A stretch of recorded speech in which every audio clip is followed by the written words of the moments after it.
Last night at County Stadium, the Brewers opened a 9-game homestand with the first of 3 against the Cincinnati Reds.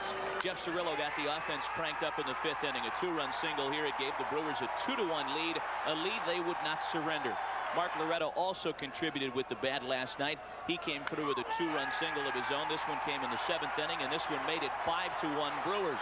Turns out that's all the offensive pitching staff would need. Great defense last night as well. Jeff Cirillo playing out of position at first base, stiff neck and all, would make the great catch on the Eddie Perez pop, then doubled off Willie Green to keep the lead intact.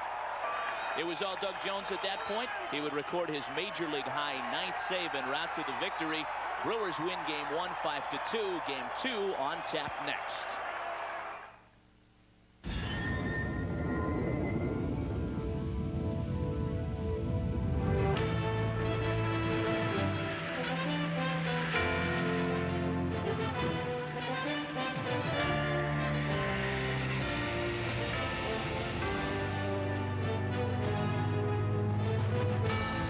And live from County Stadium, our second of a 3-game series with the Cincinnati Reds and your first-place Milwaukee Brewers. And welcome back to County Stadium on a Saturday afternoon. Matt Vasgersian and Bill Schroeder. It is our second of 3 between the Brewers and Reds. Brewers pull out another win yesterday to start this 9-game homestand. Guys playing out of position, guys hurt, and the Brewers find yet another way to win. Well, Phil Garner had to juggle his lineup just a little bit. Cirillo still bothered by that sore neck, had to play first. The first time he's played first base in the big leagues in his career, and he looked like he's been out there his entire career. He looked great. Mark Loretto had to play third base, and he looked great. So another way the Brewers were able to win. And our Game 2 pitching matchup, a good one. David Weathers on the mound for Cincinnati. Pitched an 8-inning shutout against the New York Mets his last time out. And big right-hander Jeff Juden takes a hill for the Brewers. Well, Juden struggled in his last outing in San Francisco. He's averaging almost 5 walks per 9 innings. If he has his good control, he can be tough. Weathers, a good sinker and a slider. He doesn't walk many. He gives up a lot of base hits. The Brewers should get some pitches to hit today. So the Brewers looking to make it 2 in a row against Cincinnati behind Jeff Juden today. It's a good thing the Brewers have been winning because the Central Division has been hot. Houston Astros have won 7 in a row, keeping the pressure on your first-place Brewers, who look for 2 in a row against division rival Cincinnati this afternoon.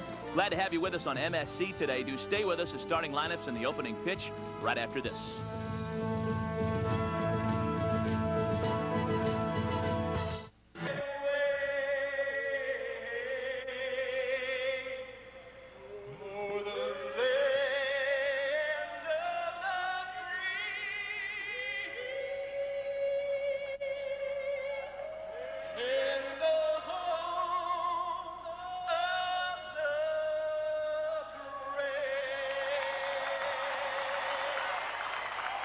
And welcome back to County Stadium. Matt Vasgersian, Bill Schroeder, and producer-director Wade Rowland with you this afternoon as the Brewers look to make it 2 in a row over the Cincinnati Reds. Yesterday, the 5-2 win.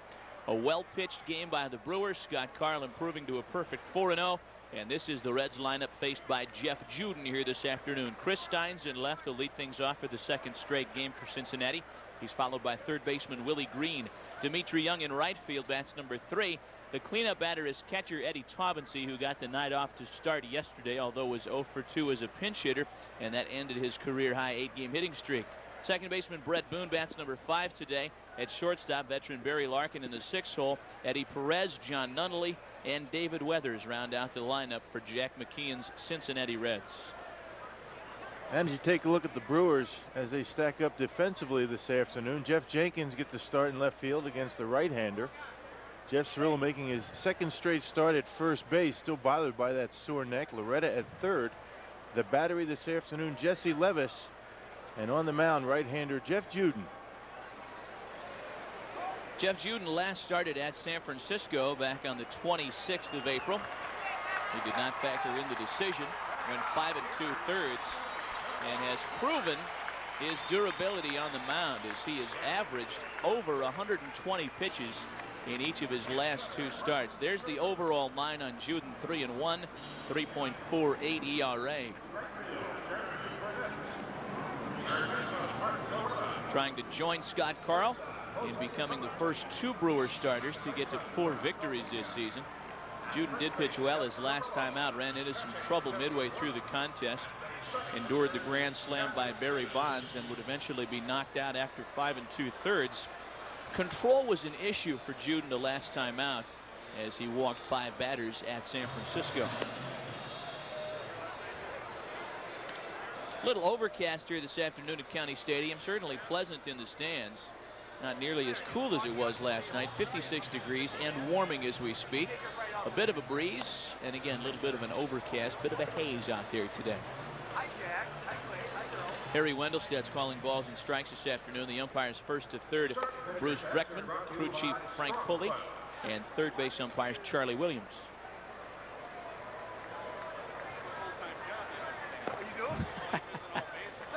They love MSC. Oh, Brewers. Oh, go Brewers. Yeah. They had the big hand in front of the G. Thought there was some kind of an Irish affectation they were throwing out on us. Well, you see the last start from Jeff Juden back in the 26th of April against the Giants on the road. He got a no decision. Didn't pitch all that well. The Brewers staked him to a 6-0 lead early, and as you can see, was not able to get out of the 6th.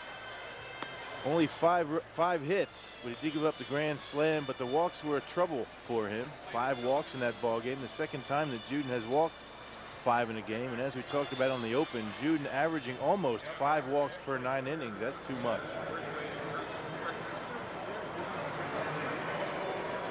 Well, the Brewers retaining their first place ranking in the National League Central's division just by mere percentage points over red-hot Houston.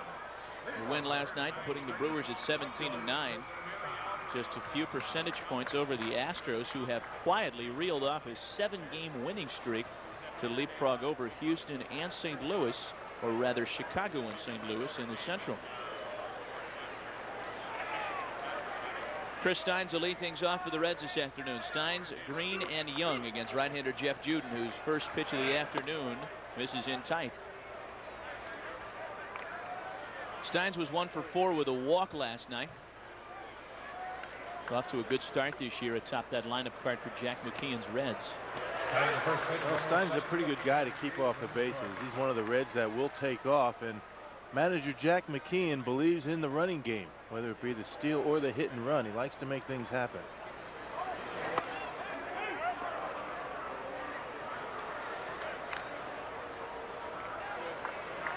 Two balls and a strike on Chris Steins.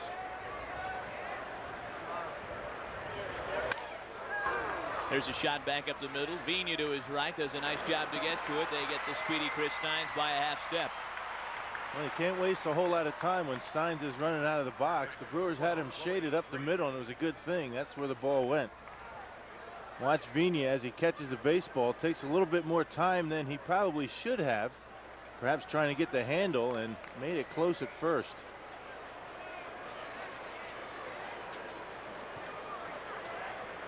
One away for Willie Green. 2 for 4 last night against Scott Carlin Company. You know, in all the activity of last night's Brewer win, and there was so much to talk about with Loretta and Cirillo doing such a nice job at third and first respectively. Timely hitting by both of those guys. The big pinch hit by Eric Owens. Somewhere lost in the shuffle was his 6 strong innings by Scott Carl, putting him at a perfect 4-0.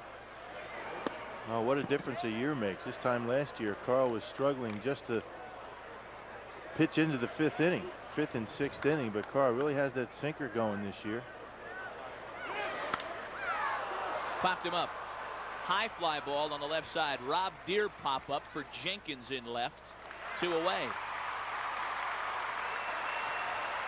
Oh, we saw a lot of ground balls from Scott Carl with that sinker. You expect strikeouts and fly balls with a guy like Jeff Juden, more of a hard thrower, relies on velocity and that good breaking ball, not so much pinpoint control.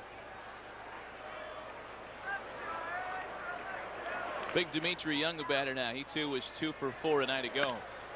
That one's hit well to center field. Grissom back on it, still going back to the track, to the fence. He looks up. Good night now. Big old Dimitri Young with his 2nd of the year, and the Reds have themselves an early 1-0 lead. Well, pretty much like the game started last night. 2nd inning home run from Brett Boone, and this time Dimitri Young gets all of that one to center field. You can see the reaction of Marquise Grissom after the ball went into the stands. I think he thought he had a chance to catch it. First pitch fastball right down the middle, and you can see the reaction of Jeff Juden. Let's see how close Marquise comes to catching it. Not too far away, was he? Bad hip and all. Marquise gave that a pretty good ride out there and trying to bring it back.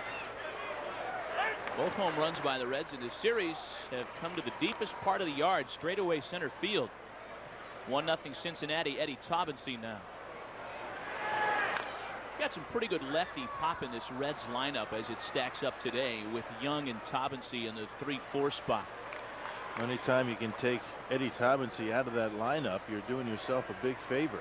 The Reds 0-4 against left-handed pitchers this year, and that's probably one of the reasons. Most of their power and most of their run production comes from the left-handed batters, and a guy throwing left hand is going to neutralize that quite a bit. Ball and 2 strikes on Eddie Taubensee. Juden from the line. We told you about the Brewers at 17-9. They top that Central Division by percentage points over Houston. The Reds 12-15, 5.5 back.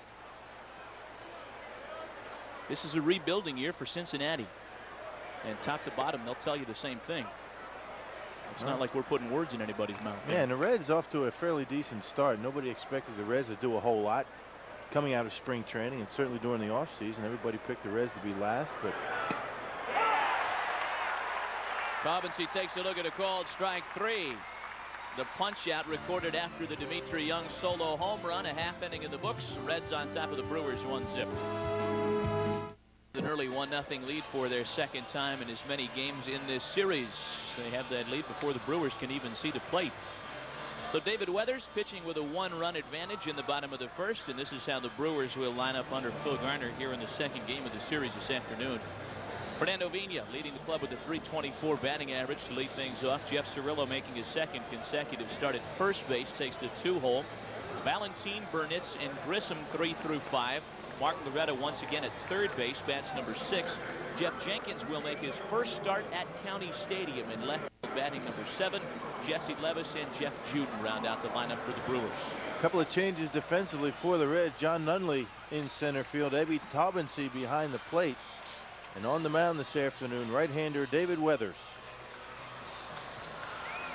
David Weathers, right-hander, signed as a free agent by Cincinnati in December of last year. 6'3", 220.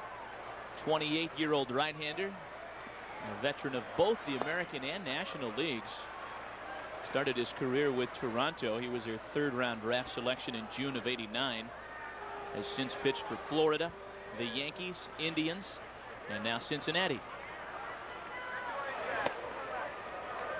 You can see that hard sinker that Weathers has. He's not an overpowering pitcher. He relies on control, keeping the ball down in the strike zone. Good slider and a changeup. He's got very good control. 2-0 on Fernando Vina. Make it 3-0. Vina hitless 0 for 4 last night, but he found 3 ways to reach base without collecting a hit. And there's ball 4. Well, just when you start talking about a pitcher having good control and good command in the strike zone, he walks the first batter on 4 pitches. Something Fernando Vina has been able to do quite a bit this year. Well, fans, meet the Brewers during Ohio Casualty Insurance Autograph Fridays. Each week prior to a Friday's game, receive a black and white Brewers picture card and get it autographed. Join 6 to 10 players and Ohio Casualty Insurance every Friday all season long. Call 933-9000. Jeff Cirillo, the batter now, with Vina aboard to set the table in the bottom of the first. Nando's stolen 5 in 8 attempts this year, and Cirillo takes a strike. David Weathers making his 5th start of the season here this afternoon. His last start came at Shea Stadium against the Mets, and you see the numbers. Pitched brilliantly, 8 innings of shutout baseball, and he worked that afternoon under what would certainly be termed adverse circumstances. Last week he was mourning the loss of his father and told his mother that he would stay home as long as she wanted him there. And his mother quickly responded by saying, you know that if your dad was still around, he'd want you at the ballpark pitching this afternoon. So go out there and win one for your father. And Weathers responded with just a tremendous outing. Well, events such as that have a different effect on different players, and certainly he responded well to it. Nobody knows how they would react to situations like that until it happens to them. So did a nice job. There's so many different things to worry about there as well. Emotionally, it's certainly very difficult coping with a loss such as the one Weathers had last week. Physically, it takes you off your throwing program, and it might be tough to respond after not having thrown your current bullpen with days off, etc. 0-2 to Cirillo's low. And simply just being away from the ball club for a while can throw you out of sync.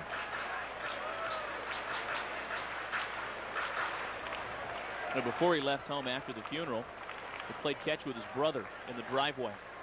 And that was the extent of the baseball before he pitched that wonderful 8-inning shutout against the Mets. A great story. 1-0 Cincinnati. Bottom half of the first, the Brewers put the leadoff runner aboard. We gave you Vigna's stolen base breakdown a moment ago. You saw it again. 5 bags in 8 attempts. Now the Brewers are really stymied on the bases last night. One caught stealing via the pickoff, and another pickoff from Remlinger last night, the left-hander. So you would expect that Phil, with the right-hander out there, to try and get something going today on the bases. 1-2 to Jeff is poked over the mound. Boone will tag the bag and throw across to first. They double off Cirillo. 2 away. Well, it seems to be a double play weekend here at County Stadium with these Reds. 6 last night and 1 already this afternoon. Cirillo grounded into a double play yesterday. Brett Boone, one of the best in the business at second base. He doesn't need any help to get this double play. Makes it look easy.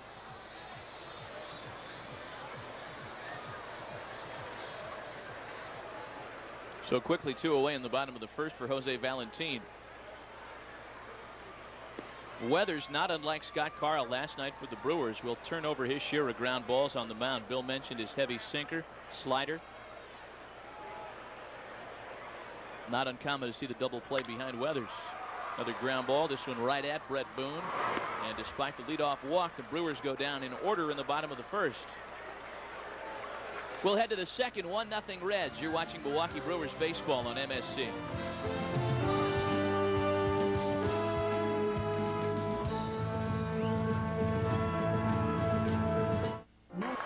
Top of the second inning, 1-0 Cincinnati. 1 away here in the top of the second as Brett Boone aggressively offers at the first Jeff Juden pitch. Hits a ground ball to Jose Valentin. Well, so far this afternoon, Jeff Juden able to throw strikes, and a lot of first pitch, second pitch outs for him already. And that's good news for Jeff Juden. Barry Larkin, the batter now, hitless last night, 0 for 3. And mired in the midst of the worst slump of his long big league career with the Reds. Coming back off of a spring training injury, and it's taken him a little longer than he had originally hoped to regain that all-star form. Larkin is in the midst of an 0 for 27. Yeah, that's a slump, I would say. Now, when you talk about a player that missed the majority of the previous season. 0 for 28 as Vigna handles a line drive. And there's got to be a little bit of bad luck involved when you're in that kind of slump. He hit the ball hard but didn't have anything to show for it. Another strike from Jeff Juden, and Larkin hits it hard, but you can't go 0 for 20 something in this league as a big leaguer without hitting into some bad luck.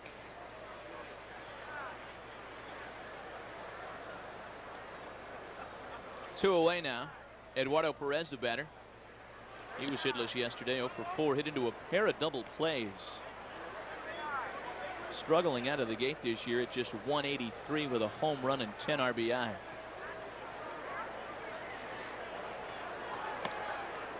A couple of keys to Jeff Juden that we've observed after watching his 5 starts as a Brewer. A, got to get the curveball over. B, The early strike is very important for Juden. He's got to stay in front in the count.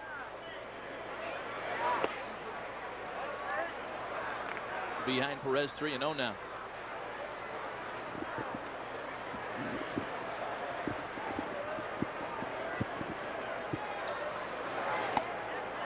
Well, fans, join Hank Aaron and other baseball greats for the Coca-Cola Hank Aaron Scholarship Golf Tournament, August 17th at Ozaki Country Club. Proceeds benefit the Hank Aaron Youth Leadership Fund. Call 345-0317 for information. 3-1 pitch is popped up. Loretta at the cutout, and it's a quick 1-2-3 second turned in by Jeff Juden. An inning and a half gone at County Stadium this afternoon. Reds lead the Brewers 1-0.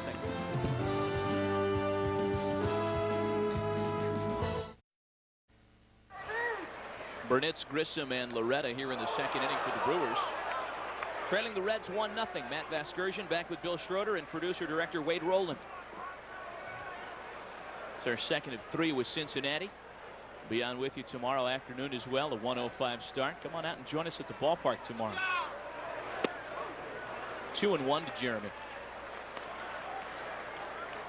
Burnitz has had some pretty good success against David Weathers over the years. 3 for 5 with a triple, a double, and 4 walks.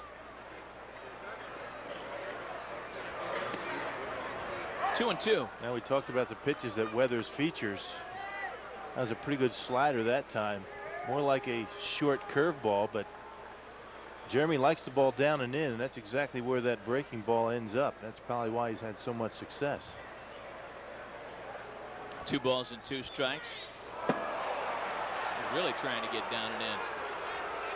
Well, yesterday, Mike Remlinger hit Burnitz with a fastball. Obviously, the book on Burnitz, at least in the Cincinnati camp, is to pitch him in.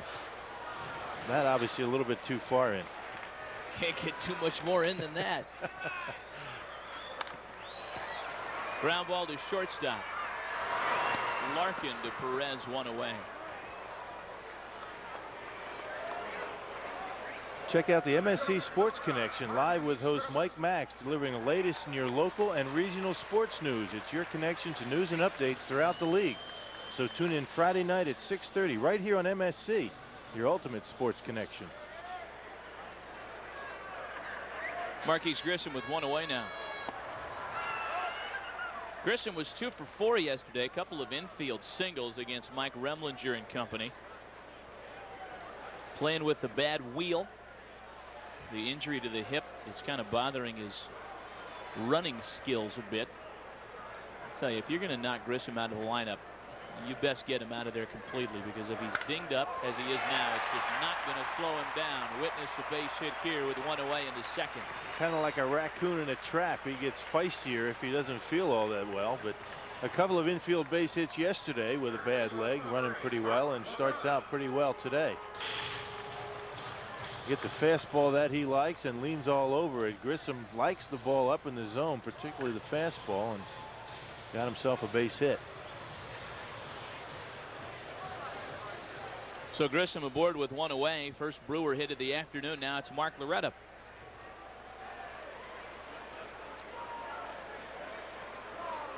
Two for 4 with an RBI yesterday was Loretta.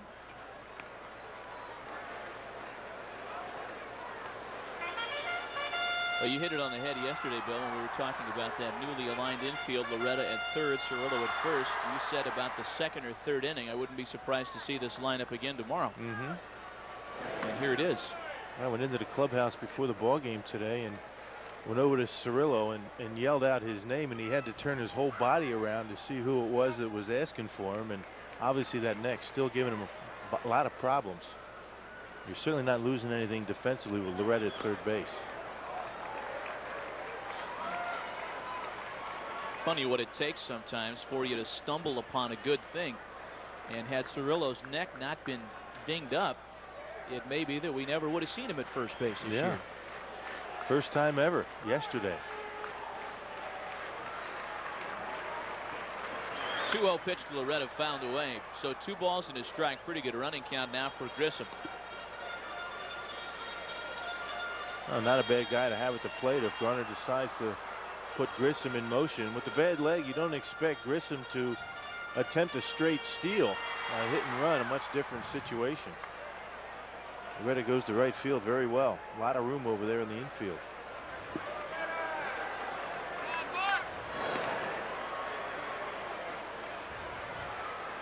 Everybody else in the National League in action today. 5 games later tonight, the Brewers and Reds, one of 3 Saturday afternoon games in the National League today.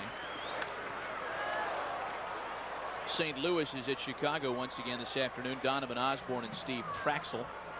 Houston is at Philadelphia tonight. Mike Hampton and Kurt Schilling. Schilling will be the guy that tries to end the Astros' 7-game winning streak. That team's getting hot. Not a bad guy to do it, though. Yeah, you like your chances with Schilling out there. Yeah. Astros will be in town here at County Stadium next weekend. This is really a nice homestand after the Cincinnati series is done. 3 with San Diego, and then a day off Thursday. Then the Astros come to town. 2 balls and 2 strikes on Mark Loretta. We're going to get to see Kevin Brown, aren't we?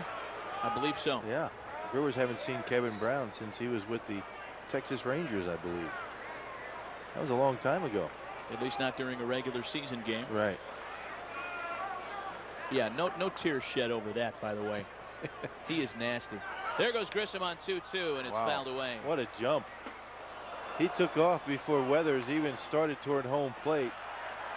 Would have had the base stolen easily, but with 2 strikes, Loretta has to swing. Boy, what a jump he got. Look at that. He had about a step on the way before Weathers made his move to home plate. So still 2-2 on Loretta. You know, it's no fluke that yesterday Mike Remlinger was able to hold base runners aboard as he was. The Reds, as a staff, are throwing to first base perhaps more than any other team in the league right now. There was a game earlier in the season against Colorado where the Rockies stole 4 bases against Cincinnati pitching. And Jack McKeon got together with his pitching coach Don Gullett and said, hey, this ain't going to happen anymore. Let's get our guys throwing to first all the time. Well, the throw-up percentage for the Cincinnati catchers isn't all that great coming into the ball game. Taubensee at 25%, Brooke Fordyce yesterday at 18%, and that's probably a little bit of the reason why. Taubensee has really improved his defensive catching abilities, throwing much better. Doesn't matter how well you throw. If pitchers aren't holding runners, it doesn't matter. Well, I mean to tell you, Weathers is really preoccupied with Grissom. We were told going into the series that look for Tomko, Brett Tomko, tomorrow's Reds starter, and Remlinger, yesterday's Cincinnati starting pitcher, to throw over to first quite a bit amongst all the starters. Loretta aboard with a base hit to right. Grissom takes the turn at second. He'll get into third base without a throw. Runners at the corners with 1 away. Oh, 2 strikes. Mark Loretta can be deadly for that reason right there. He's not afraid to go to right field. If you can go to right field as well as a guy like Mark Loretta, you don't mind hitting with 2 strikes. You can see him pull his hands in and just shoot it right over the head of Brett Boone. Marquise Grissom cruises on into third base. Good piece of hitting by Lowe.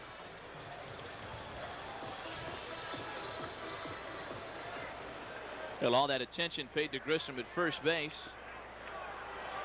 It's not hard to imagine how a pitch can come up on a guy. Now it's Jeff Jenkins, runners at the corners with 1 away. Jenkins making his debut in front of the home fans here this afternoon. And for those of you that didn't get a chance to catch any of our action on the last road trip, this guy came up from AAA Louisville, where he was setting the league afire. Got a hold of 2 home runs in his first 9 at-bats, and has showed everybody just why he was a first-round draft selection a couple of years ago out of the University of Southern California. And his first at-bat in the major leagues in San Francisco against a guy that he probably grew up watching, Earl Hershiser, and got a base hit. This guy's not afraid up there. And if you missed him on the road trip, I feel sorry for you, because he was a real treat to watch.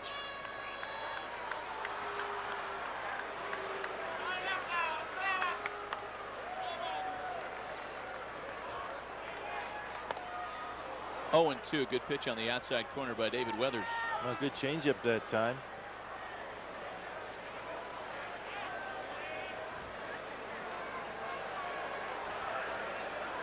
Runners at the corners for Milwaukee. Jesse Levis waiting on deck. Another left-handed bat behind Jenkins.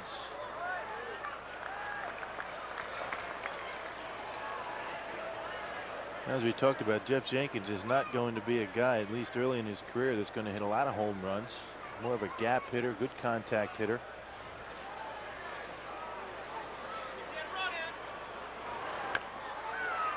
Grounded to Perez at first.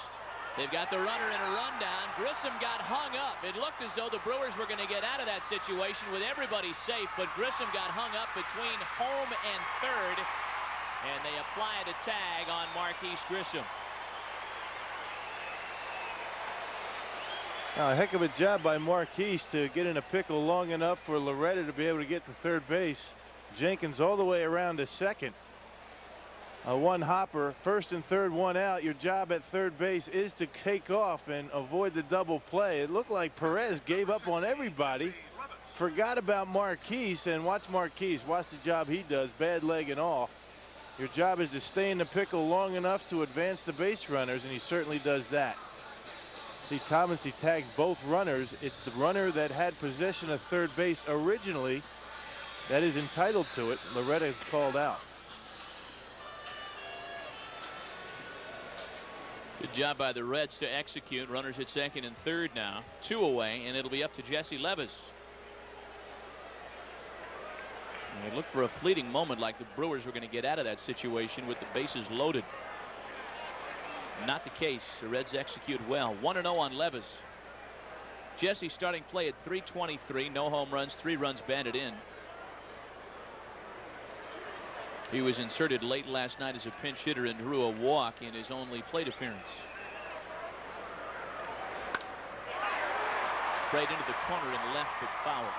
Yeah, you got to wonder what Eduardo Perez was thinking about when he gave up on Marquise. Looked at first, and he actually thought that he lost everybody. Marquise was halfway between third and home.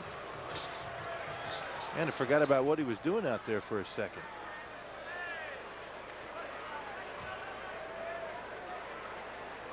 One ball, one strike on Jesse Levis. 2-1. It's as we were talking about with Eddie Taubensee, has really improved his defense. Really wasn't a guy that was very adept at blocking pitches and throwing. This one here saves a run.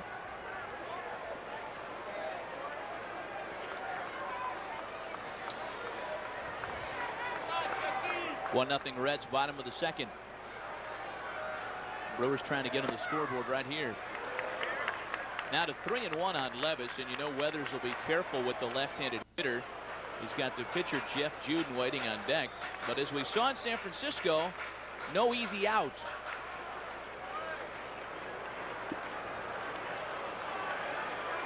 Careful to the point that they're going to put Jesse aboard intentionally. There is ball 4. So they'll walk it loaded, and it'll be Juden with the bags full. I'm very surprised that the Reds even gave Jesse 1 strike to swing at. Not what the pitcher do on deck. Saw the Brewers do that yesterday, and it worked out well.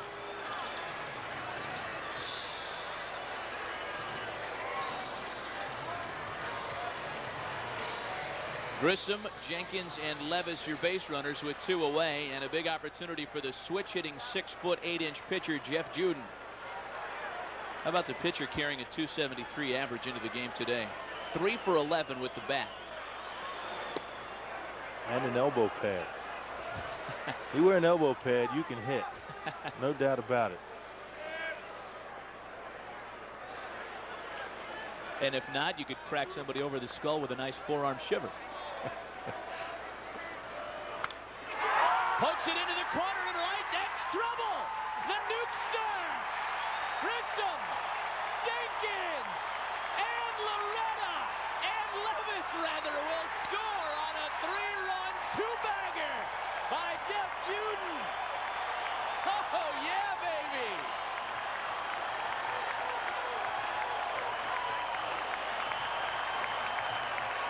Oh, they love him. He's becoming a cult hero at County Stadium.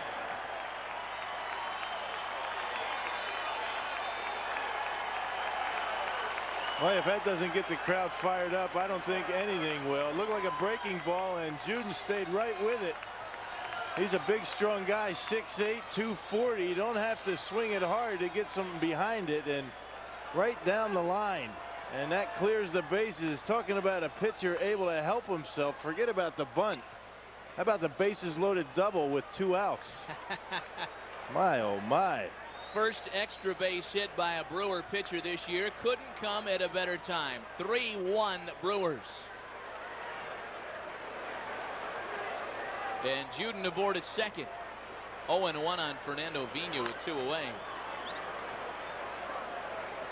Well, Jeff Juden told us during spring training, you know, I can hit a little bit. And everybody kind of chuckled and said that's great because he's a pretty affable guy. Always making gags. 6'8" throws 90 plus. You're not looking for him to hit 300. Well, that's where he's at right now. Oh, who's going to challenge him anyway, even if he is lying? Okay, yeah, Mr. Juden, sure. Okay, you can hit.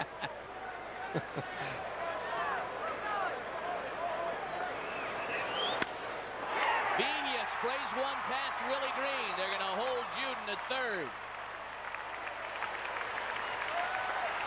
Well, last night the Brewers did a lot of damage with 2 away, scored 3 of their 5 runs with 2 out. They are continuing on that same track this afternoon. All right, that was a pretty good pitch from Weathers. That was down and away and sinking, but Vina able to get it. Not a bad pitch, but Fernando on for the 2nd straight time today, increasing that on base percentage that has been tremendous so far this year.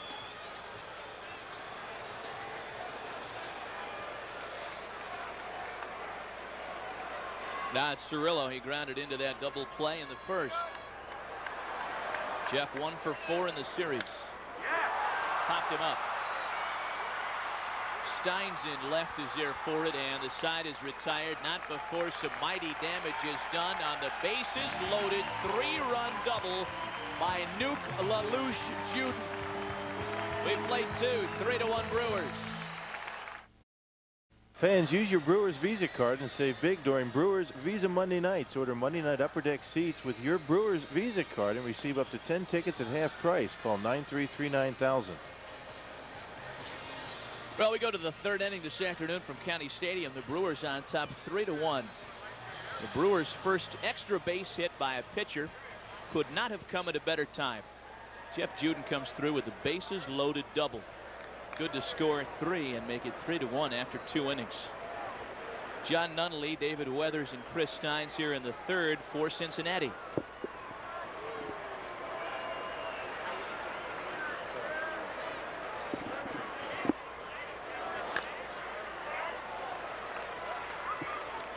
Yesterday was the beginning of a long road trip for Cincinnati, their longest of the season.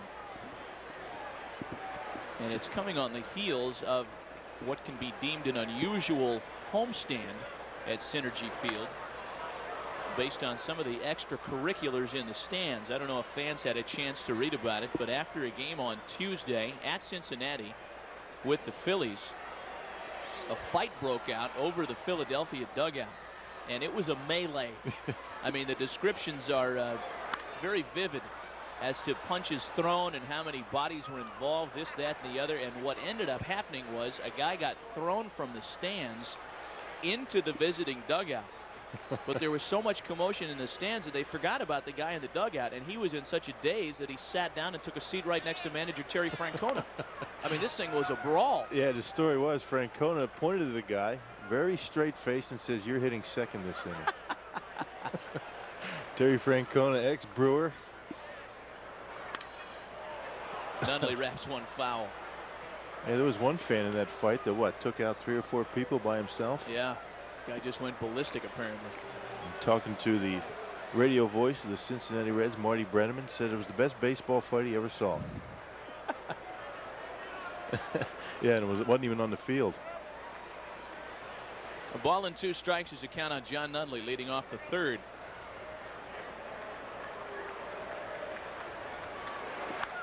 Things are rather lean in Cincinnati as this per our discussion earlier, is officially categorized as a rebuilding year for the Reds. No one's going to disagree. Manager Jack McKeon, general manager Jim Bowden, all of them will tell you we're rebuilding. We're trying to get competitive for 1999. A high fly ball, well hit to right. Burnett's at the track, at the fence. This one's gone. John Nunnally with his second of the year, second solo home run of the game by Cincinnati. And it's a 3-2 Brewer lead. Well, 2 hits allowed by Juden today, and both solo home runs. Not much of a breeze, but what breeze there is blowing out to right field, and certainly it looked like Burnett thought he was going to have a beat on it and then just gave up. Ball just kept pushing out toward the stands.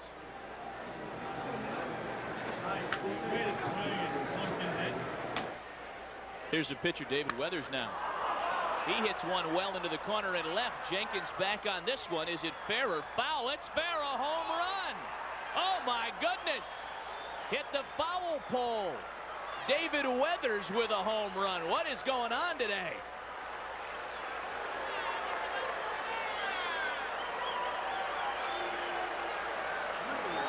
Well, you've got to wonder if running the bases has had a little bit of an effect on Juden. He had to run hard to second base, then had to run around third on the Vina base hit, but certainly Juden off to a rocky start here in the 3rd inning. Well, we've already seen 2 home runs by pitchers this week. Hideo Nomo had his first career home run in Los Angeles, and now David Weathers. Weathers hit that one a ton. Here's Nunnally's home run. Breaking ball hanging up in the strike zone, and Burnett runs out of room. But the home run David Weathers hit was much further than that one. No doubt about the distance. Fastball inner half, and Weathers turns on it, and question was fair or foul, and hooks just inside the pole. That is David Weathers' second career home run. He got one in '96 for the Marlins, and we are tied 3 apiece. Yeah, don't go anywhere today, folks. This one's just getting started. One of those goofy days.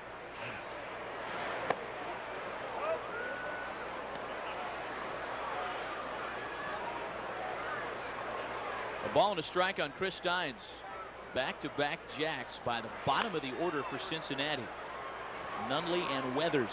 You're not going to see that very often. The 8 and 9 hitters in the National League with home runs. There's David Weathers. Telling Brett Boone how he did it. Comebacker Juden snares it and throws out Steins for out number 1.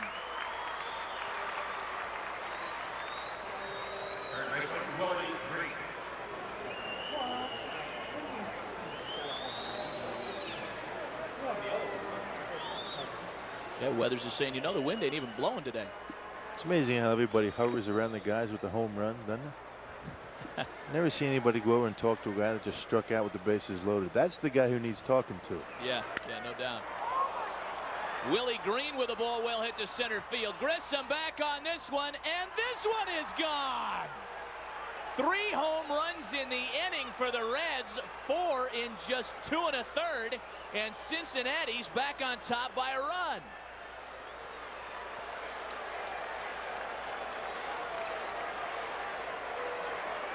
Well, Juden came into the ball game, had allowed 4 home runs. That was a staff high coming in with 4 today.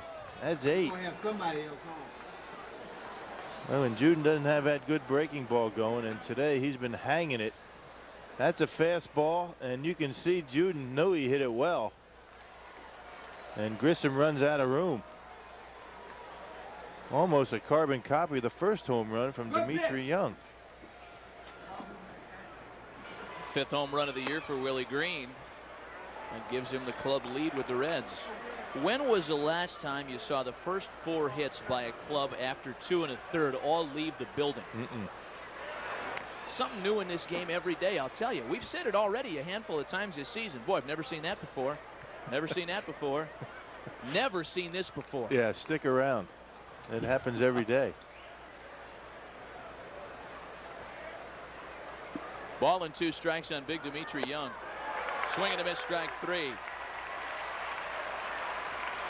Well, that's the pitch that Juden has to start throwing early in the count, that curveball, able to get ahead of Young. And watch this pitch, not even close to the strike zone. Everybody going up there looking for the fastball, and if Juden can get that curveball over, he's going to be all right. Still early. You got to throw it, though. Here's Eddie Taubensee now. He's got some pop, couple of home runs on the year for Taubensee. You know, it's one thing if you're playing in the Metrodome with the air conditioning on, or if you're playing at Wrigley Field and the wind is blowing out. But there's nothing atmospheric today here in Milwaukee that would lead you to guess that the first 4 hits by the Reds would all get out of here. Extra bases for Taubensee as he wraps one inside the foul line. Score it as a ground rule double, as it looks like it was interfered with in the corner. Taubensee aboard with a 2-out, 2-base hit. Well, County Stadium always has been known as a much better hitter's ballpark during the day. Not all the time. It's just a matter of how the wind is blowing. If it's coming in from the lake, dead in from left field, it certainly is not going to be a good hitter's park. But today, not much of a wind. Taubensee hooks that one inside the right field line for the 5th extra base hit for Cincinnati. Here's Brett Boone now. He homered yesterday against Scott Carl.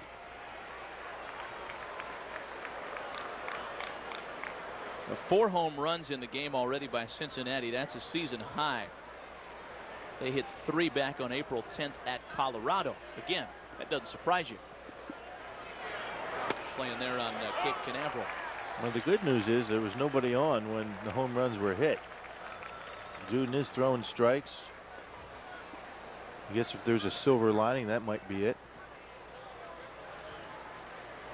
0-2 on Brett Boone.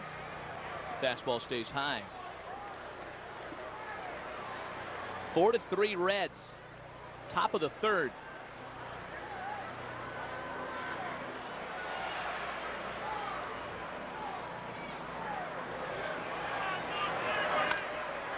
Grounded to the left side. Valentin makes the good route to the baseball and gets Boone at the bag, and that'll do it in the Cincinnati 3rd. 3 solo dingers by the Reds. We've played 2.5, and the Reds back on top by a run.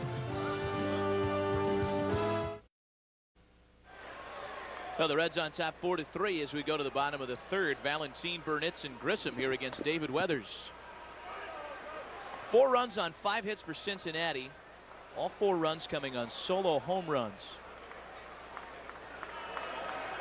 It's one of those games that'll do wonders for the team slugging percentage, as Willie Green, Dimitri Young, John Nunnally, and pitcher David Weathers have all in Elvis Presley-like fashion left the building. You're not talking about a ball club that has hit a lot of home runs so far this year, coming in 20. Now they've got 24, coming in 11th in the National League. 0-2 on Jose Valentin. It's fouled back. He stays alive.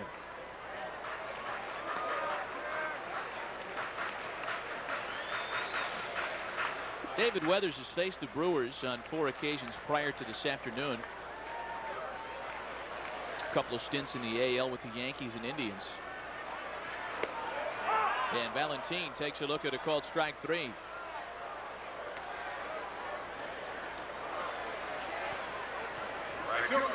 Well, if you're David Weathers, an important inning. You just got your lead. He's throwing strikes.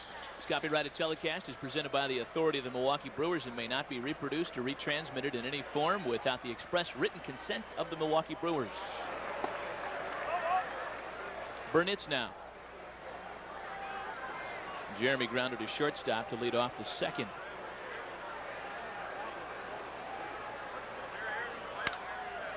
Grounded to 2nd. Boone to Perez, 2 away.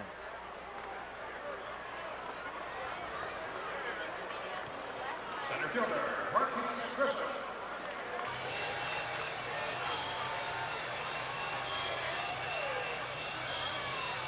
2 away, bases empty now for Marquis Grissom.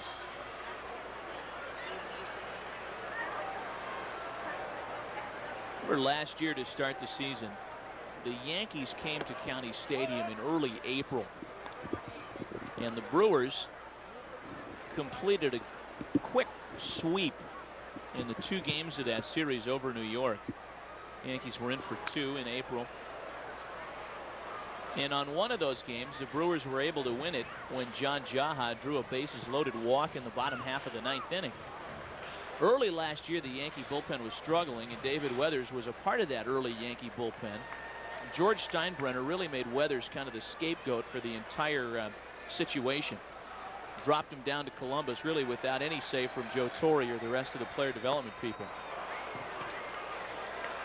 Well, that was a point in the year that the Yankees lost 2 consecutive ball games on 9th inning bases loaded walks. Pretty good slider that time. That'll have you scratching your head, huh?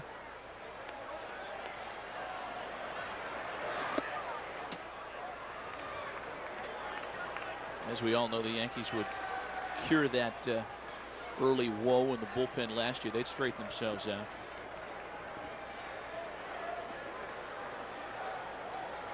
Well, watch David Weathers. Very unorthodox delivery, kind of slows down, and wasn't very happy with that mound down there, was he?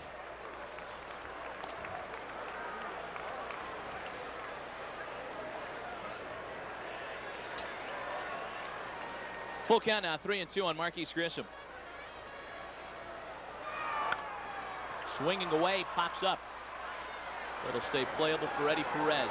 Foul territory, and Weathers gets the Brewers 3 up, 3 down in the 3rd. We head to the 4th from County Stadium this afternoon. Reds on top of the Brewers 4-3. You're watching Milwaukee Brewers baseball on MSC.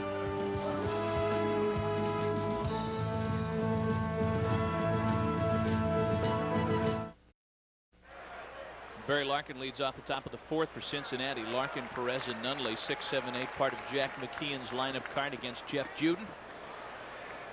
Reds on top of the Brewers 4-3.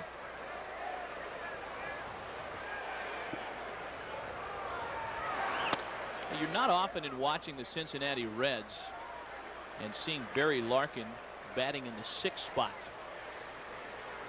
It's been the 3-hole hitter here for the Reds for the past number of years. But that 0 for 28 slide has dropped him down to the 6th part of the order. Well, by the time we see the Reds again, he might very well be back up there. We talked about it. It's not easy for a player to miss an entire season and just get right back into it. Takes you a while.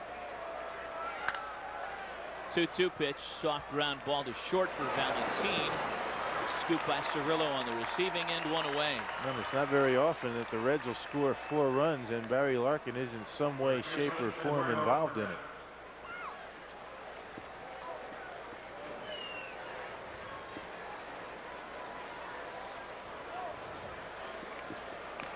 Well, looking for more hockey action? Then tune into the MSC IHL game of the week coming up. Catch all the action in game 1 of the 2nd round in the IHL playoffs. The puck drops tonight at 6 on MSC, your ultimate sports connection. Eddie Perez, a batter with 1 away. He takes strike 1 from Juden, working quickly out of the wind. A ball and a strike.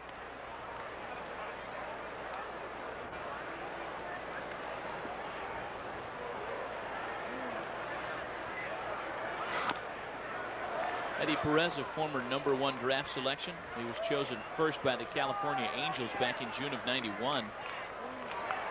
He is the 5th son of a Big Red Machine player to be drafted in the 1st round. Big swing and a miss there, strike 3.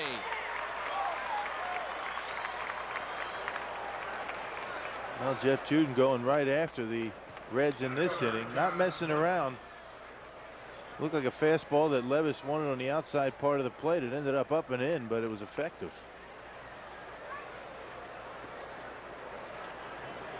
Two away, the base is empty for John Nunley.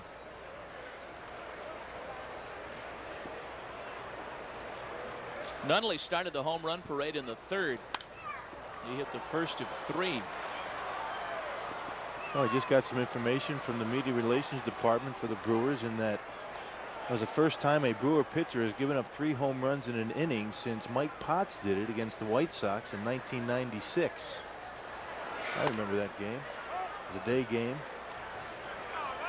May 26th, 1996, Mike Potts. Is there any coincidence there in that both of those are day game stats? In May? I don't think so. Okay. Who got him? You remember who got him back then against Potts? Let me guess. I bet Frank Thomas had one or two of them. You got to believe. Or one of them. Got to believe. 2 balls and a strike to count on John Nunley. 2 away, bases empty. 3-1 now.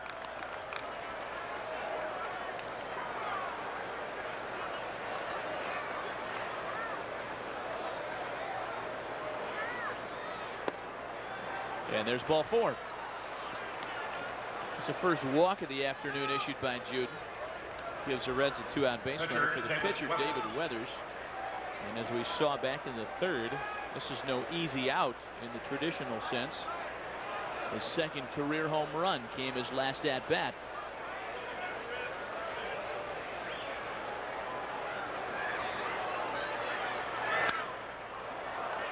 Little pop-up off of first. Cirillo makes the play, and that'll retire the Reds in the 4th. Nothing comes of the 2-out walk. 3.5 done at County Stadium. Reds over the Brewers 4-3. You're watching Milwaukee Brewers baseball on MS.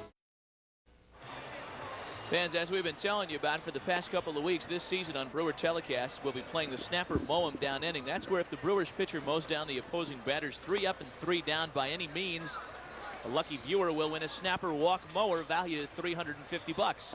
If the Brewers do not have a 1-2-3 inning, the contestant will still receive 4 tickets to a Brewers home game. Register to win by sending a postcard with your name, address, and telephone number to the address on your screen, and you just might be a winner.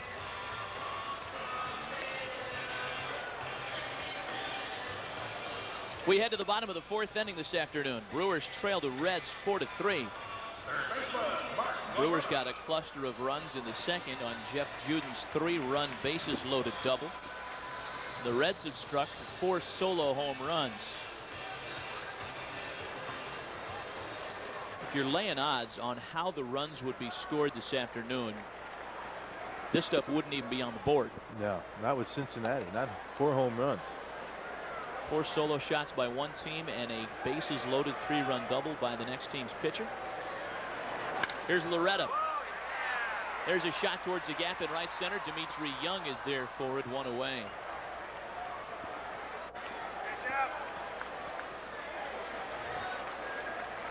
Nice effort by Dimitri Young in right field. But he has played all over the place in his short big league career. Came up as a 3rd baseman with the Cardinals. Jeff Jenkins now with 1 away.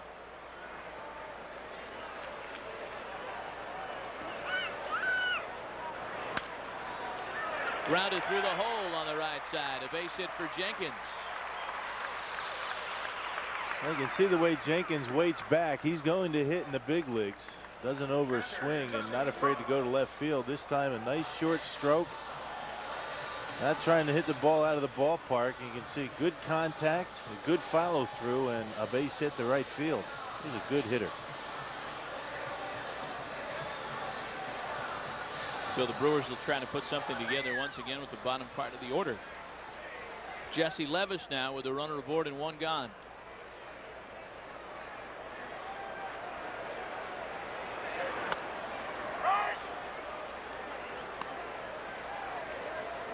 We're talking about that series with the Yankees here in town early in April of last season. Jesse Levis got a hold of his only home run of the season during that series. It was against David Cohn in one of those games that the Brewers would win that 2-game sweep. The Brewers were playing very well in the beginning part of the season last year and went right down to the wire. First week in September, only 2 games behind the Astros. It didn't have enough to close them out.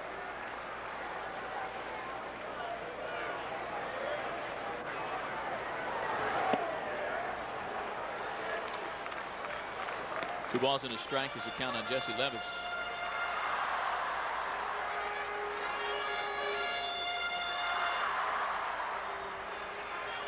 Pitcher waiting on deck, Jeff Juden. Jenkins off at first with 1 away. There goes Jenkins. Grounded through the hole on the right side. The hit and run executed to perfection. And Jenkins will get all the way to 3rd. Now you can't draw it up any better than that. The second baseman covering, figuring Levis He likes to go the other way with a baseball. Second baseman covers, vacates the area. Levis finds the hole. Watch Jeff Jenkins look. He knows where the ball's at. On a hit and run, you've got to look in. You've got to look at the hitter as the ball's getting to home plate to see where it is. That way the infielders can't deke you and you can end up on third base. So here's Juden now. The 3-run double, his first at bat today. Looking to lay down the bunt, pushes it foul.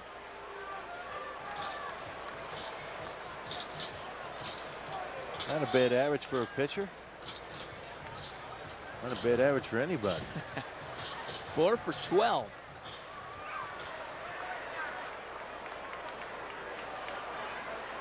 In a position here to perhaps drive in another run. 0-2 now. Top of the order, Fernando Vina waiting on deck.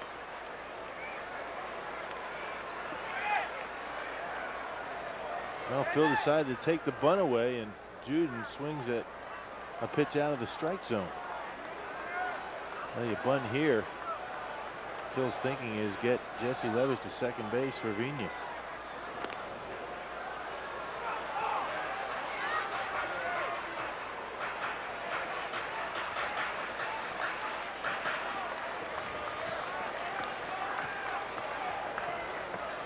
Weathers in front of Juden, 0-2.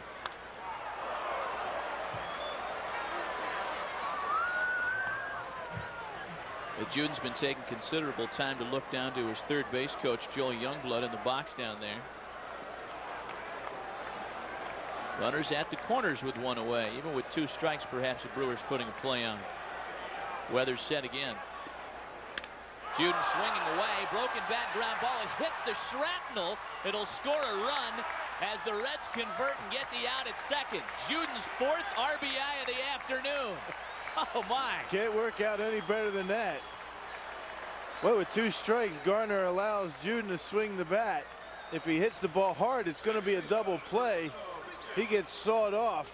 The end of the bat disrupts the fielder's ability to catch the baseball. Couldn't have worked out any better than that. Draw it up like that, never would have worked out. Draw it up like that, and they drum you out of the league. They say you're insane. Jenkins scores, and we are tied once again, 4 apiece. Top of the order, Vina now, with Juden aboard at first and 2 away. Vina with the ball well hit to right. Dimitri Young back on it, bounds against the track and up against the fence. Vina to second. They hold Juden at third, and again the Brewers rallying with 2 away. All right, Jeff Juden's not going to have to do any running before the game tomorrow. He has been on the bases and had a lot of running to do. This time first to third on Vina's double. Well, you haven't seen many Brewer pitchers get this much running in during the course of a ball game. First pitch, Vina doesn't waste any time. A hanging breaking ball out of the reach of Dimitri Young. Juden all the way to third base. Vina to second, and the Brewers in business again with Cirillo coming up.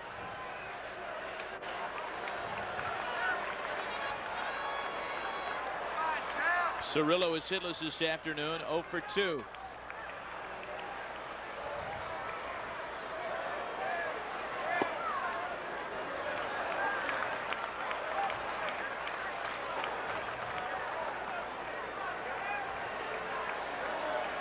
Jose Valentin waiting on deck behind Jeff.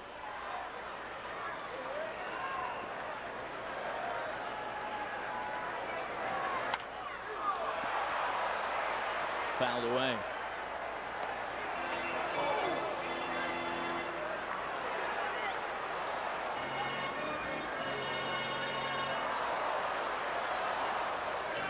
Jeff in the series 1 for 5.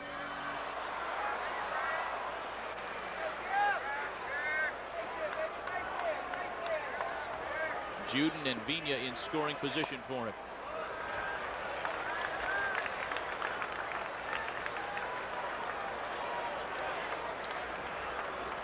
I wonder if Jack McKeon's ever seen anything as goofy as this. I would imagine he has. He's been around a long time. 4 solo home runs by the Reds to account for all their scoring, and Jeff Juden having everything to do with the Brewers' 4 runs. He's got all 4 RBIs. Man, love it. 3-1 on Cirillo. Scott Sullivan up in the Reds bullpen.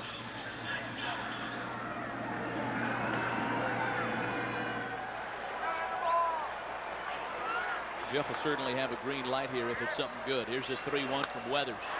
Green light indeed, and he pops it up. Larkin out there in short left center. He puts it away for the final out. Not before the Brewers can tie it on Jeff Juden's 4th RBI of the afternoon. 4 wild innings in the books. We are tied 4 apiece.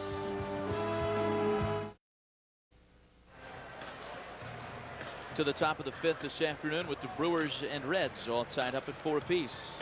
Well, if you want individual game tickets, call the Brewers phone center at 1-800-933-7890. Phone center hours are Monday through Friday 9 to 9, Saturday 9 to 5, and Sunday 11 to 5. Here in the top of the 5th for Cincinnati, it'll be the top of the order. Steins, Green, and Young against Jeff Juden. Talking about manager Jack McKeon last half inning. And Bill guessing that, yes, indeed, he has seen goofy scoring, such as the scoring we've seen here this afternoon. I would say it's a pretty good guess that if any manager in Major League Baseball were to have seen something like this prior to this afternoon, it would be the senior-most manager in all of Major League Baseball, Jack McKeon. Here's Chris Steins to open the 5th. And he's aboard with a first pitch single back up the middle. Well, that's been the story for Juden so far this afternoon. A lot of first pitch base hits. 3 of the 4 home runs have come on the first pitch. And Jeff has to start mixing it up a little bit. They're just sitting on that number 1 and getting good swings at it. There's another one. Fastball up over the plate, and Steins doesn't waste any time.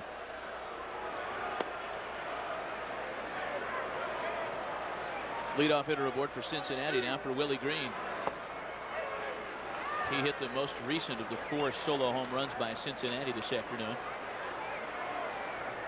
We were talking yesterday about how Jack McKeon managed 2 of his current players' fathers in his career.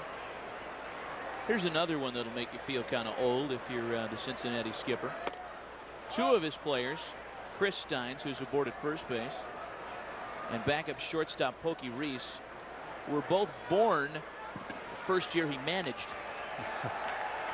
Yeah, that'll make you feel old.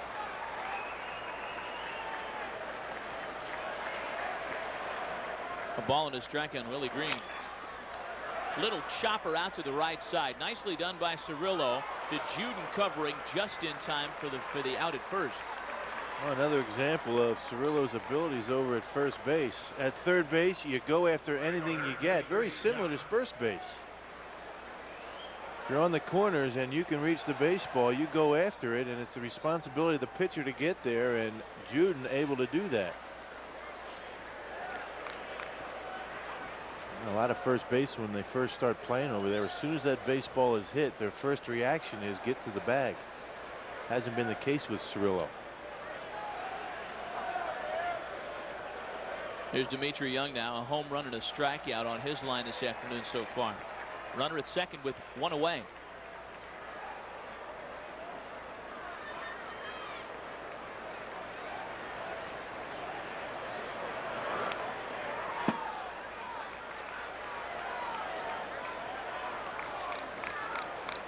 The rest of his coaching staff kind of ganged up on Jack McKeon last week, trying to keep things light in the clubhouse, and as you know, certainly that starts at the top.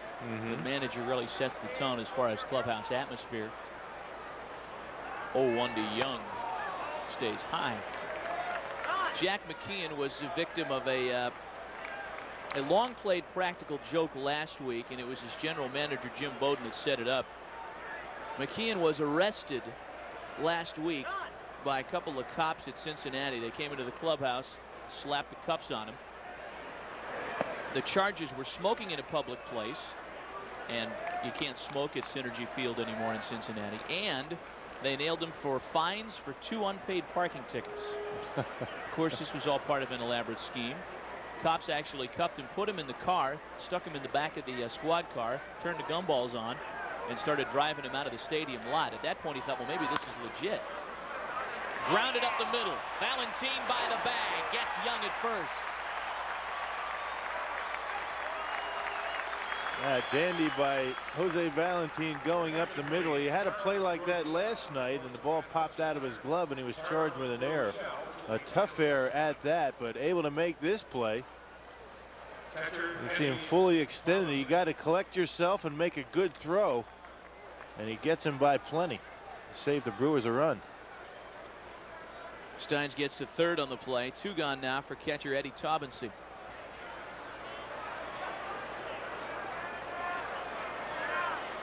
So at any rate, they drive Jack McKeon around the ballpark. And then they tell him, all right, it's just a gag. Don't worry about it. We'll bring it back. He, of course, had figured it out long ago. But when they brought him back to the stadium, his name was off the door of his office. Coach Dennis Menke's name was on the door replacing him. He went into his office, sees Dennis Menke's name on the door, opens the door, and Dennis Menke's sitting in his chair smoking a big cigar. They nailed him. Yep, has a good sense of humor. I guess you have to. Talked about the rebuilding process here with Cincinnati. You've got to have somewhat of a sense of humor, I guess. I guess those days of the old boot camp type mentalities of managers are gone by the wayside with the way baseball is structured these days. Well, and if you'd think that there were to be a manager out there that still thought like that, it may be a guy like Jack McKeon, who was having a lot of success during those years, the boot camp mentality, but he really has adapted wonderfully. He's a great baseball guy, one of my favorites in the game. Well, pretty good pitch by Juden, down and in. One of those good split-fingered fastballs. We haven't seen too many of those from Juden today. 2-2 to Taubensee. Doesn't miss by much. 3-2 now. Full count on Eddie Taubensee. A runner at third. 2 away. Top of the 5th. In the midst of a 4-4 draw. From the stretch, the full count pitch home. Misses low and in, perhaps. Or someplace like that. Man, you can see that Juden wanted it. You be the umpire. Where does this miss? That crosses the plate right at the knees. No doubt. Scored his ball 4 in your scorebook. Second walk of the afternoon by Juden. Now it's Brett Boone.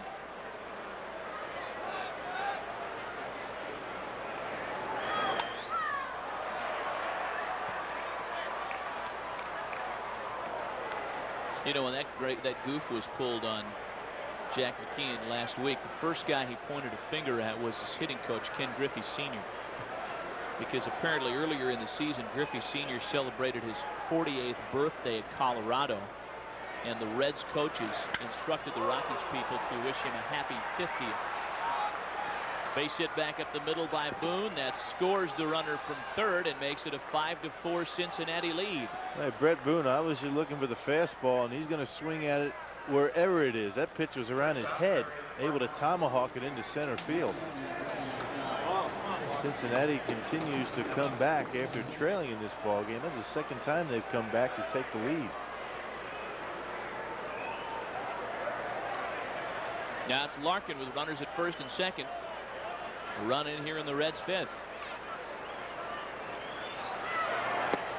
That's the kind of thing that really aggravates you. A controversial borderline strike. It keeps an inning alive, and the next batter comes up to beat you because you didn't get the strike call. Yep. Well, it's up to the pitcher to overcome situations like that. You've got to pitch hard. You're not going to get all the calls.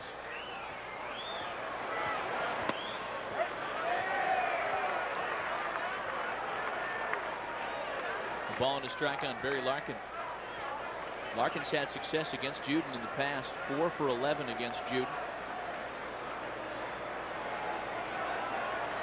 The 1-1 pitch. Make it a ball and 2 strikes.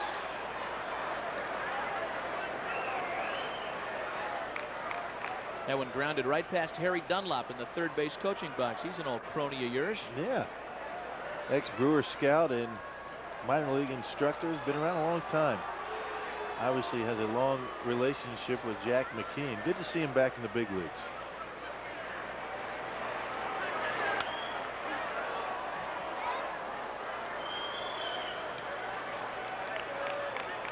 Still the ball and 2 strikes on Barry Larkin.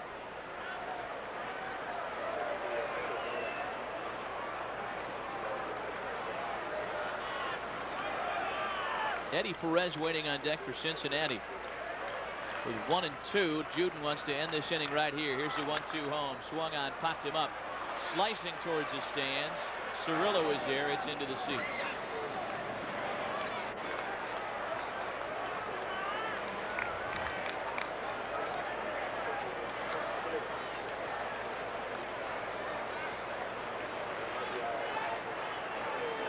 Although 0 for his last 28, the Reds are certainly happy to have Larkin back in the lineup.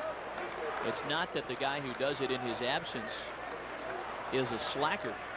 Pokey Reese is the shortstop of the future on this club, but this guy is the leader. The Reds team without Barry Larkin isn't really a Reds team. That's what was said last year when he missed most of the season. And you mentioned Pokey Reese. He's very good defensively. It certainly isn't the offensive threat that a Barry Larkin is when he's healthy.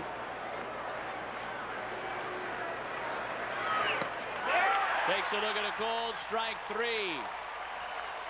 Reds do get another run in the 5th. They go back out on top 5-4.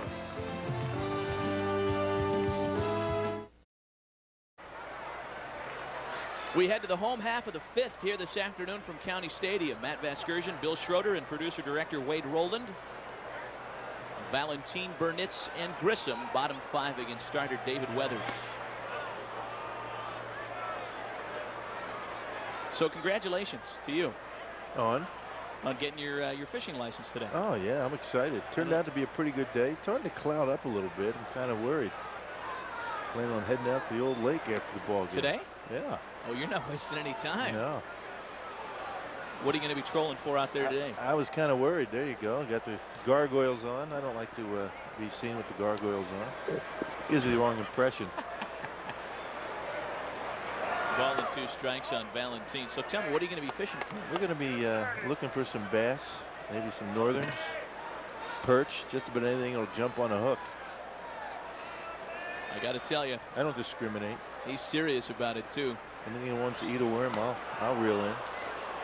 It's a swing and a miss, strike 3 to Valentin. 1 gone here in the 5th. I was kind of worried. I went today. It's opening day of fishing season, as everybody here in Wisconsin is very much aware of. The high hard one gets Valentin. You got to lay off the high one. Jose's having some trouble against Weathers today. I was concerned that there wouldn't be any licenses left. Opening day, a big day. Really? Yeah. Usually I'm a little bit more prepared than that. I'll tell you how serious my partner is about this whole fishing thing. Well, I think it was the last road trip. We had kind of a long flight ahead of us as we were heading out to San Francisco from County Stadium last week. And we got ourselves situated on the plane. Burnett sprays one out to left center, but Nunley tracks it down for round number 2. Well, Burnett's making some pretty good contact, but a good jump by Nunley. Nunley, a pretty good center fielder. He can throw fairly well, gets a good jump on the ball, and able to catch up to that line drive. Grissom now with 2 away. We get onto that plane on that last road trip, and we kind of get ourselves settled, and that's when we break out the reading material. We go over stats, etc. Oh, this story's going to have to wait. That's the key to a quick inning. Just start telling a story. Boone is there to gather the fly ball, and David Weathers pitches a 1-2-3 5th. 5 gone, 5-4 Cincinnati.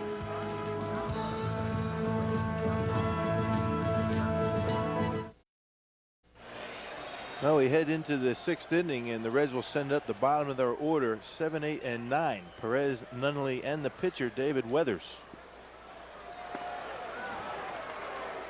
First pitch strike. We talked about Eduardo Perez as being somewhat of an up and down type player in the course of his career. 0 for 2 with batting average coming in at 177. Ball downstairs, 1-1. Well, Perez had a big August last year for the Reds, drove in 24 runs, but September just the opposite. Ended up 2 for 52, and that's been the story of his career throughout. He'll get red hot, then all of a sudden get ice cold, and he just hasn't been able to find that consistency. Fly ball in the gap in right field. Burnett's trying to track it. Comes up with it. Nice catch, Jeremy Burnett. It looked like it was going to find a hole, but Jeremy Burnett caught up to it and made the catch for out number 1. Jeremy had a long way to go to his right to get into the gap there. A healthy Grissom with the good wheels might be able to get there. That may be Marquise's ball, but Burnett is aware of the situation. He knows that Marquise isn't running as well with a slight injury, and he compensates by making a great running catch. Boy, and there was a lot of baseball showing in that glove as he squeezed the baseball. Well, good defense that the Brewers have been throwing at the Reds so far in this series. That'll bring up John Nunnally. Nunnally homered and walked, having a pretty good afternoon.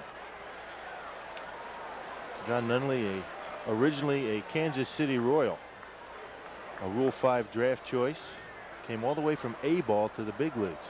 That's a pretty big jump. Well, you talk about the route he took to get over to Cincinnati. The Reds are still patting themselves on the back for that deal as well. They should. They bring Nunnally and Chris Steins over from Kansas City in exchange for Hector Carrasco. Pretty good deal. Yeah. Both Nunnally and Steins obviously a big part of this ball club, at least early on. Nunnally probably going to be strict platoon out in the outfield. A straight left-handed hitter. 1-1 pitch inside. 2-1. Been a strange afternoon for Jeff Juden. Normally when Juden has trouble, he is walking a lot of batters. He's only walked a couple today. But the long ball has been his big problem. 4 solo shots. 3-1. Now the big problem that Juden has had today is first pitch. Cincinnati Reds have been all over the first pitch off of Juden, looking for the fastball and getting it. 3-1 pitch, strike right down the middle. 3-2.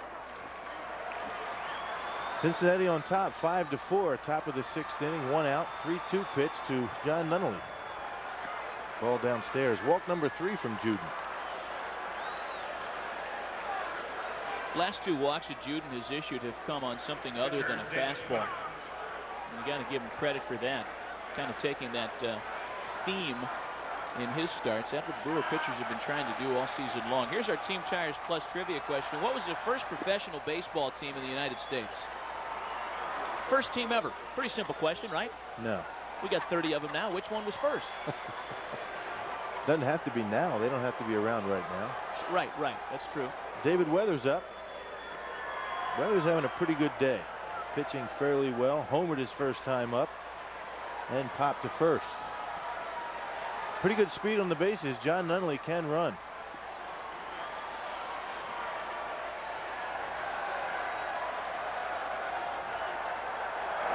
And Jeff Juden knows it. And we talked about that trade last year with Kansas City that brought Steins and Nunnally over to Cincinnati, and it looks that they may become fixtures here with the Reds for some time. As you've seen Paul Wagner warming up for the Brewers. The last part of '97, it actually started earlier than the last part, maybe by the All-Star break. It had become almost an open audition in Cincinnati. They ran a lot of bodies in and out of every position, trying to find a formula to build on to get good again for 1999. This team's still a year away. 0-1 pitch to David Weathers. Up there to bunt, taking the ball outside. They used 12 left fielders last year, 9 right fielders, 9 third basemen, 6 first basemen, and 7 second basemen. Wow. We talk about an audition. Weathers drops down the bunt. Cirillo's only play is the first base.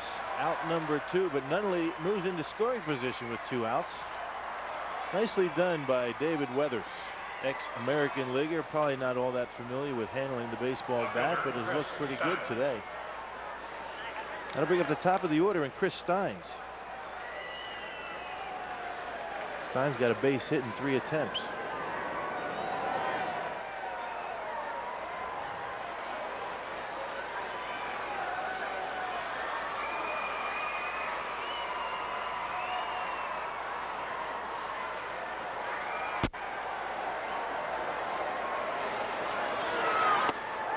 Swing and a miss.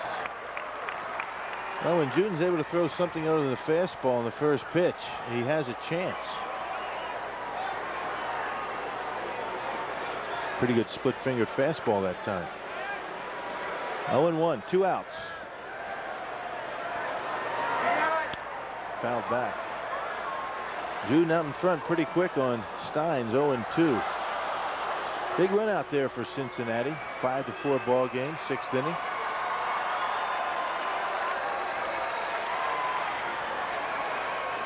Outfield very shallow for Steins.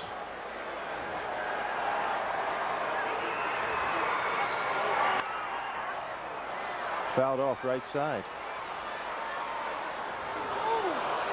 Well, Chris Steins batting .299. Much of a big surprise, as Matt was talking about. A trade with Kansas City. A lot of young players here with the Reds. Talking about yesterday how many veteran ball players have left Cincinnati for greener pastures. Dave Burba, Hal Morris. Up and in, 1-2. Yeah, their entire pitching staff from opening day last year, their entire starting staff is gone. That is economics just as much as anything else. They had to pare that payroll from 38 to 20 million. Oh, the bow tie pitch. Well, that was a purpose pitch. Expect Juden to go away with a breaking ball here.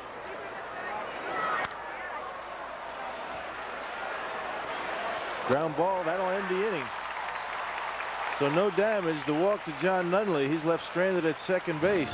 We'll go to the bottom of the 6th. Brewers need a run. And Levis here in the bottom of the 6th for the Brewers. 5-7-0 for the Reds. 4-7-0 for Milwaukee. Loretta having a pretty good day. A base hit his first time up and a line out to right field. And average steadily going up as he gets more playing time. 1-1. Fouled off. Well, when the game first started, the first couple of innings, it looked like the Brewers were going to be in for an easy time against Weathers, but Weathers has been pretty tough in the last 3 innings. Brewers have not had a whole lot of scoring opportunities since the 2nd.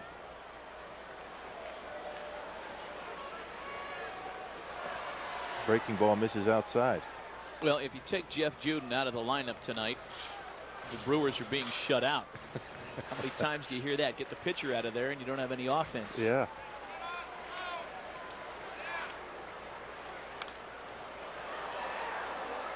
This is, you know, I say tonight, and it's only 10 minutes to 3, but there is an eerie darkness over the ballpark today. It's not cold out by any stretch, but the lights are starting to fire up because it's dark out right now. Yeah, and the clouds are moving in from the west, which is not a good sign here in Wisconsin. Well, he popped him up. Short right field. Dimitri Young camped under it. Squeezes it for out number 1. Well, Weathers continues to get stronger as this ball game wears on. And we talked about it yesterday, Matt, the fact that the starting pitching certainly has not been the problem for Cincinnati. The Brewers would like to get into that bullpen, which has given up a lot of runs this year. And that's an awful lot of pressure on the starting staff. They know that when the bullpen is struggling, as the Reds bullpen is now, starters might be asked to go a little deeper into the ball game, and that's a tough thing to ask out of anybody. Jeff Jenkins, a drive to right, deep.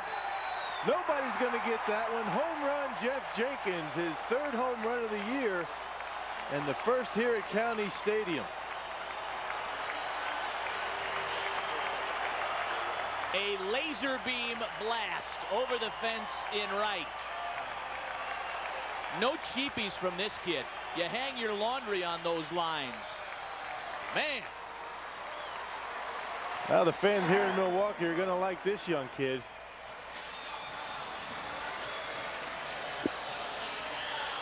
This one got out of here quick.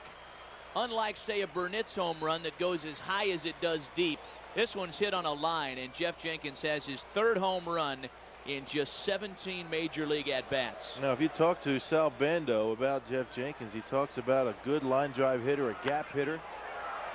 He doesn't talk a whole lot about home runs, but so far so good. 3 already. Gonna bring up Jesse Levis. Levis is 1 for 1. He was intentionally walked back in the 2nd inning. Got a base hit to right on a hit and run his last time up. Tie ball game. We're all tied at 5.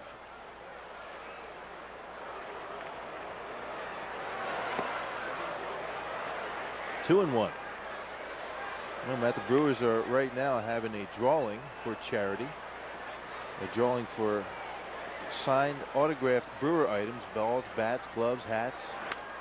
Ground ball, first base, bad hop off the glove of Eddie Perez and into right field. Let's see how the official scorer will score that one. That was a tough chance for Eddie Perez, and it's going to go as a base hit, and should.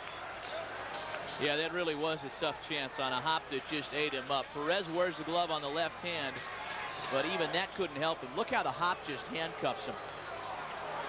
No doubt that scored as a single for Jesse Levis.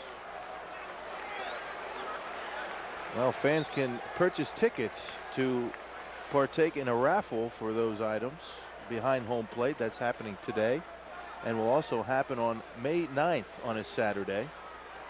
The drawing takes place in the 7th inning behind home plate, and when you buy a ticket, you get an autographed Brewers cookbook.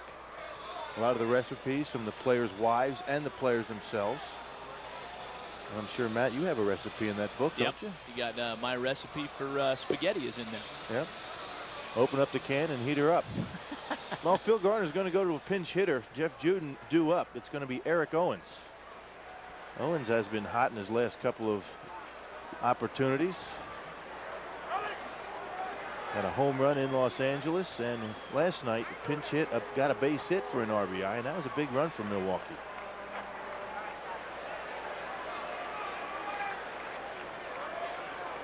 It's a familiar theme. Give me an opportunity and I'll show you that I can play. A lot of players in the big league saying that the first few weeks of the season. Owens finally getting his opportunity. And that's what's been happening all season long, at least for the first 5 weeks. Somebody different every night stepping up and doing the job. Eric Owens hasn't had many opportunities. Took him a long time to get that first base hit, but last night was a biggie. 1-1. Ball inside. 2-1. You know, I got, maybe it's that cookbook thing you're talking about. I've been smelling baked goods for the last 20 minutes, and it's starting to drive me absolutely insane. Where's that coming from? Well, they got some good bakery down here behind home plate in the concession stand. With cinnamon rolls and things like that. It's killing me. We'll have to ask somebody to bring us up some. Got to get after that. 2-1 pitch. Up high. Ball 3.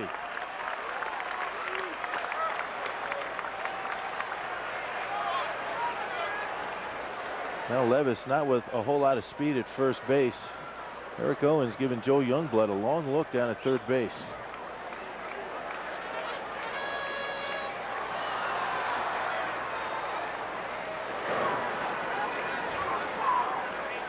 Well, the home run by Jeff Jenkins here in the 6th inning has tied us up at 5s. Wild one here at County Stadium this afternoon. 3-1 pitch right down the middle. The home run by Jenkins also means that Jeff Juden cannot be the loser in this ball game here today. Worst fate that he could factor in is a no decision. Brewers can push across a run here and hang on to the lead. Juden could get a win out of this thing.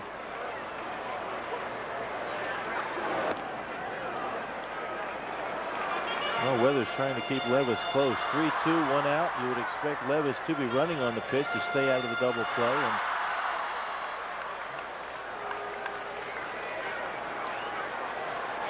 there he goes. Swing and fouled off. Owens doing a nice job that time just to protect the plate. He knew Levis was running, wanted to protect his base runner, and did a nice job just to get bat on the ball. Well, you certainly do have to get the bat on the ball here. If you swing and miss, pretty good chance that Taubensee is going to be able to get Jesse at second base. We'll do it again. Payoff pitch. Ball upstairs. That's going to be a ball, and Jesse Levis will get second base with no problem. And here comes Don Gullett, the Cincinnati Reds pitching coach. And he's not going to waste any time. He wants the left-hander. It'll be Gabe White coming on for Jack McKeon here in the bottom of the 6th inning. All tied at 5s.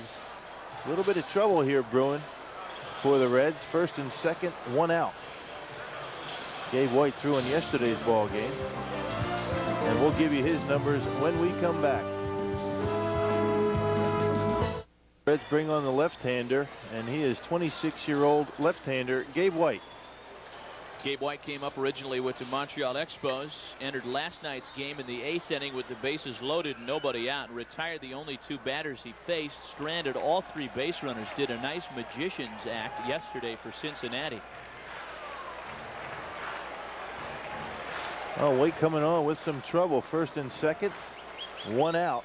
Fernando Vina, the batter. Vina's having a big day, 2 for 2 and a walk. He doubled his last time up.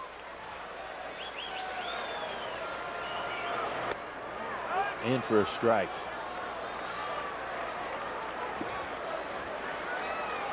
It's a nice situation for the Brewers here. Certainly on paper, you like White to face a left-hander.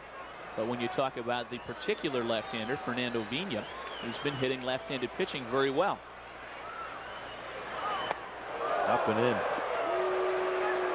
Well, Vina has a very good batting average against lefties. Certainly when you come in at hitting at .336, you would expect that most of his damage has been against righties, but swinging the bat very well, getting a lot of base hits, getting on base against left-handers. Really doesn't matter right now who's out there for Vina. Fouled away, third base side.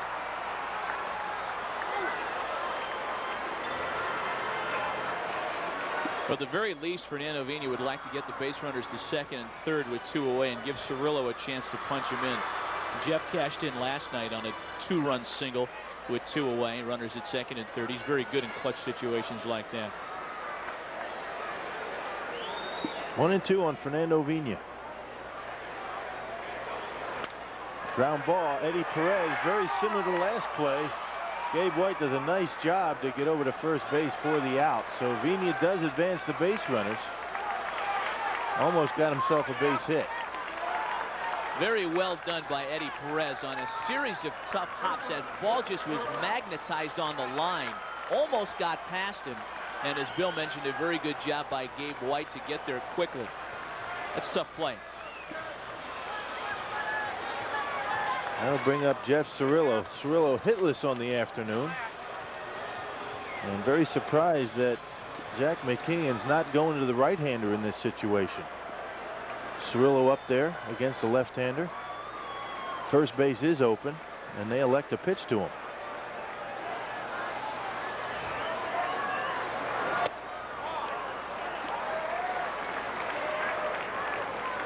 Obviously, Gabe White in there to face Vina. They have the ability to pitch around Jeff Cirillo. Then you have Valentin to hit right-handed, then Burnitz. I wouldn't expect Cirillo to get a whole lot to hit here. Yeah, this could very well be one of those unintentional, intentional walks where after getting behind 3-0, they just go through the rest of the formality and put him aboard. Be shocked if Jeff got a fastball.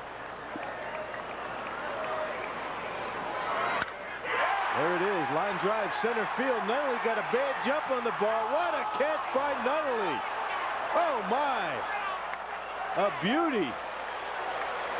Misjudged that fly ball and was able to catch up to it and made a beautiful diving catch to end the inning. Robbed Cirillo and the Brewers of a couple of runs. We'll go to the 7th, all tied at 5. My, oh my.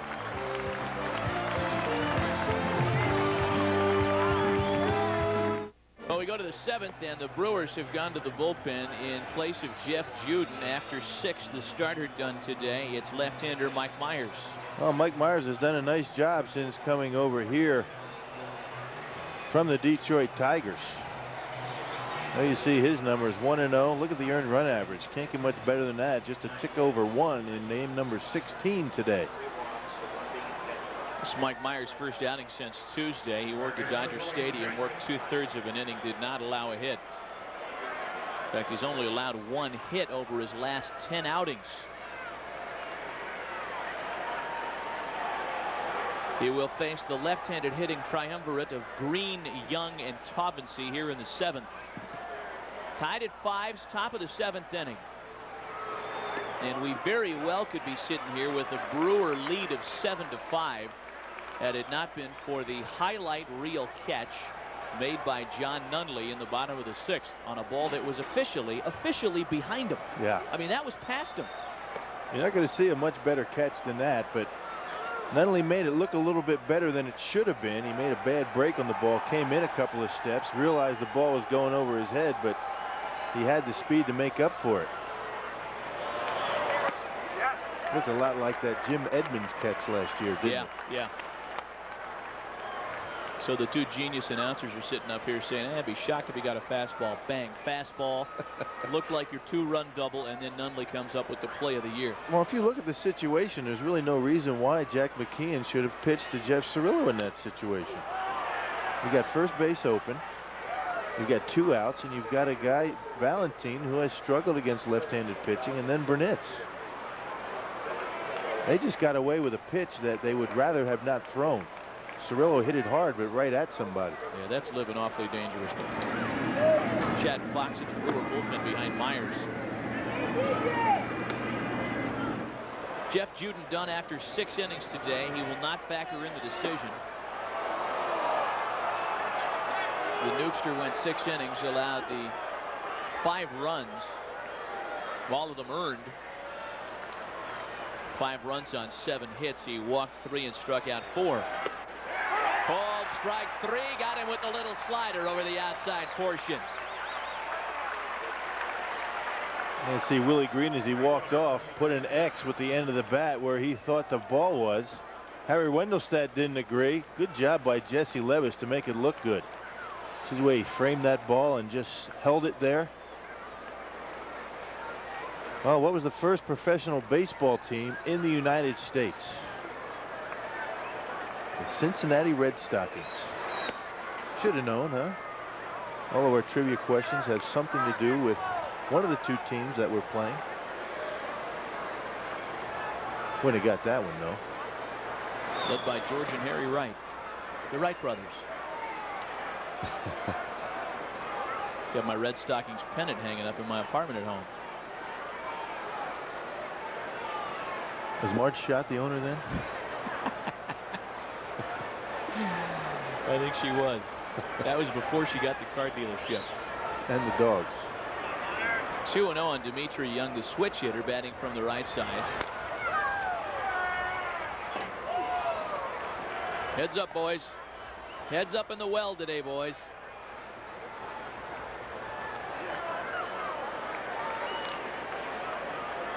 Dimitri Young's home run in the first is his 2nd of the year. Came against Jeff Juden. Got the scoring started for Cincinnati. They led it 1-0 at that point. Sharply hit to third. Loretta makes the diving stop at the line. Gets up, throws to Cirillo. They get Young out number 2.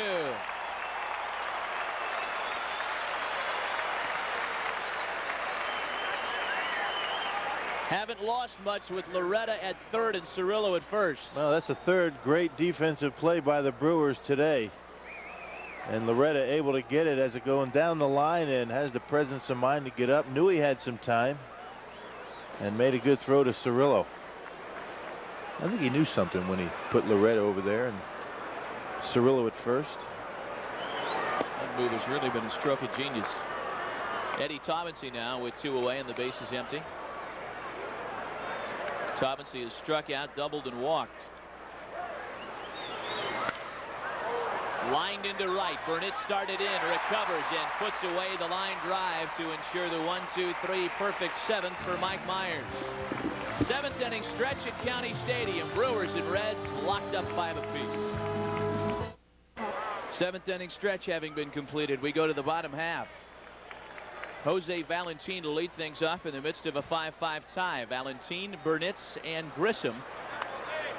A comebacker on the first pitch from Gabe White. 1 pitch, 1 out here, bottom 7th.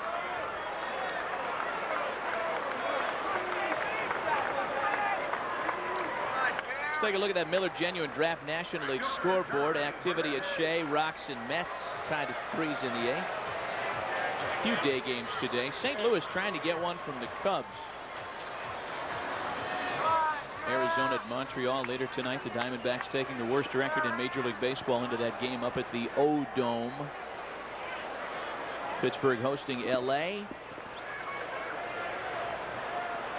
And that's the schedule in the National League. 1 away for Burnitz. We're going to be at Bob on our next road trip, are we not? We'll talk to Bob. Bank One Ballpark in Arizona. See the Diamondbacks, 2 in St. Louis, 2 in Arizona, and 4 in Colorado. Kind of an endurance test, huh? I don't remember ever having back-to-back 2-game series. Correct me if I'm wrong, but didn't they tell us that this year the 2-game series would decrease after last year? We've had more of those already this year than we did all last year. I don't understand it. There's a little punch pop-up into short left off of third base Willie Green, and there's 2 gone. Center fielder, Marquise Grissom.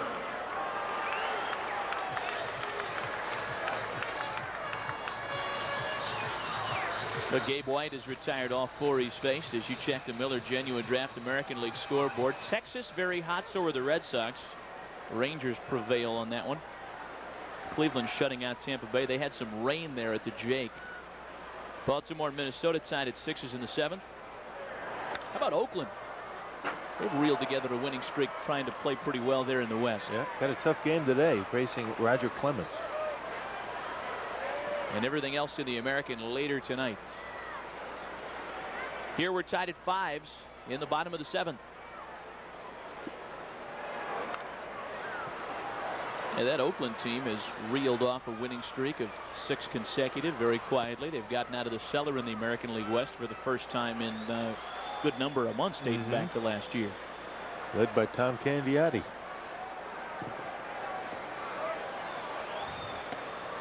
A ball and 2 strikes on Marquise Grissom.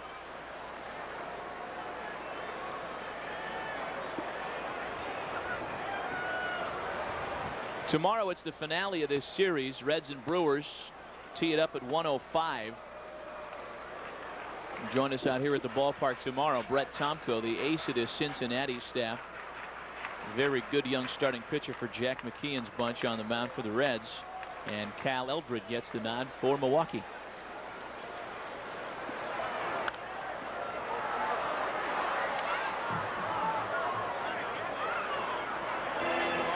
Stays at 2-2 on Marquise Grissom.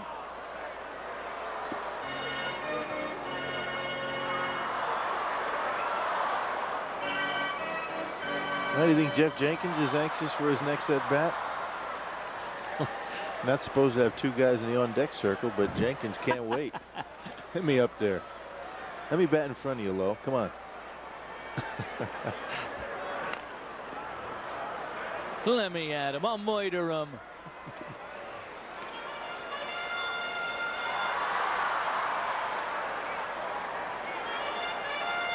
Right off the toe. You already got a bad leg, now you got a bad foot. Well, he really beats himself up out there. He's worked the count at 2-2. 2-2 pitch, a pop-up into short left. Steins drifts on for it, and that'll do it in the Brewers' 7th. Gabe White disposes of all 5 Brewers he has faced this afternoon. Well, we played 7, still tied 5 apiece. You're watching Milwaukee Brewer baseball on MSC.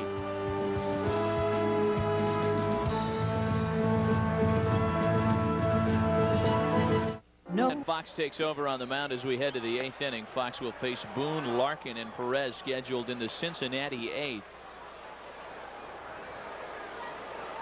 Brett Boone 1 for 3 with an RBI this afternoon. Swinging on 1-1, a pop-up into right center. Grissom and Burnett's looking at each other, and it's Grissom that gets there to put it away. You wondered for a moment if either one of them saw it off the bat. Yeah, it looked like Burnett's wasn't going to be able to get to it, but Marquise wants to make sure that Grissom isn't going to be running him over. He takes a look at it. You can see him calling, "I got it, I got it." He just peeks to make sure, no problem. 1 gone for Barry Larkin now, having a tough day at the plate. 0 for 3, hitless in the series, and 0 for his last 29 at the plate.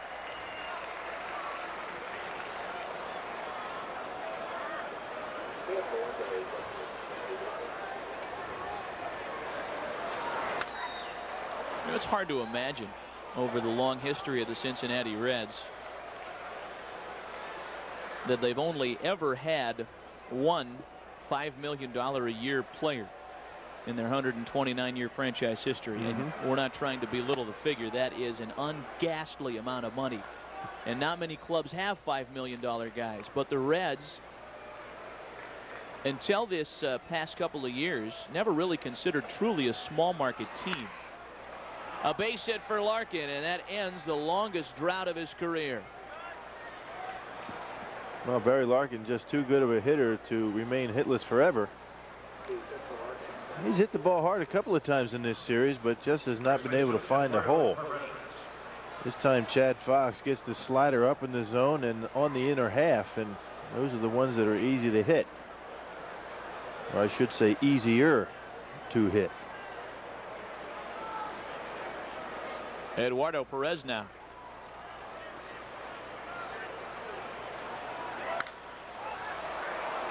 Fly ball into right center. Grissom there for this one as well. 2 out.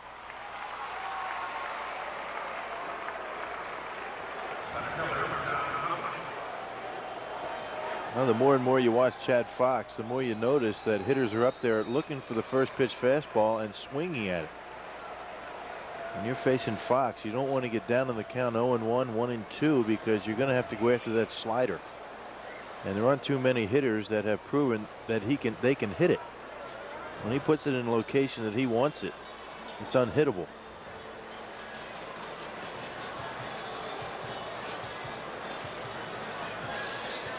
Well, this meeting is all about the on-deck batter. Right now, it's Gabe White. And should John Nunnally get on base, the Reds will probably go to a pinch hitter. Probably telling Chad Fox to go right after John Nunnally. 2 away. Larkin with good speed aboard at first. And as Bill mentions, the pitcher hole due up next. And it's strike 1 to Nunnally. A lot of times a pitcher will be out on that mound, look in the on-deck circle, see the pitcher, and kind of relax and not give the batter anything good to hit. Phil Garner obviously reminding him that that's not the guy that you're going to have to face next.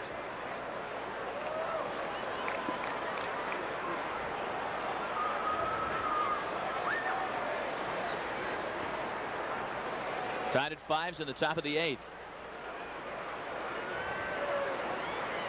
Levis sets up on the outer half.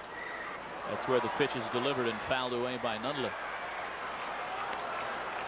When you look inside the statistics, and we're getting into the back part of this ball game, in games decided by 1 run, both the Reds and Brewers have struggled this year. Cincinnati 2-6 in 1-run affairs.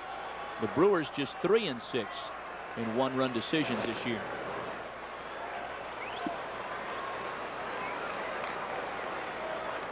Well, the Brewers really haven't been involved in too many ball games where the decision has been obvious early on. Going right down to the wire for the most part. Swinging a foul tip by Nunnally. It's kind of weird when you break down the numbers even further. The Brewers just 3-6 in 1-run ball games, but a perfect 4-0 in extra innings. Which normally end in 1-run games. Yep.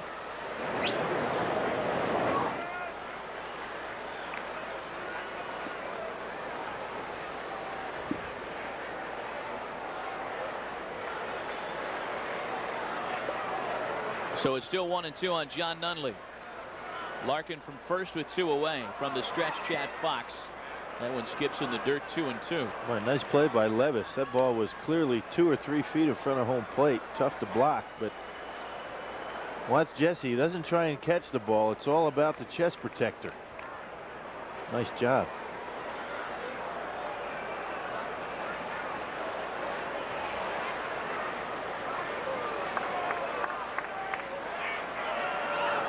Two to Nunnally, lined into right. So the inning stays alive with 2 away. That will wrap Larkin all the way to third. Runners at the corners for Cincinnati. And Nunnally having a perfect afternoon. A home run, now a single, sandwiched around 2 walks. He was able to get a Chad Fox slider up in the zone and hammered it into right field. And you see it up in the strike zone. Fox normally wants that pitch down and into the left-handers. Didn't do it that time.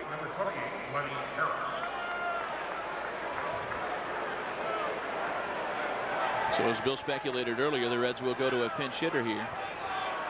Lenny Harris, who was a late insertion into yesterday's ball game, will get another pinch hitting opportunity here today.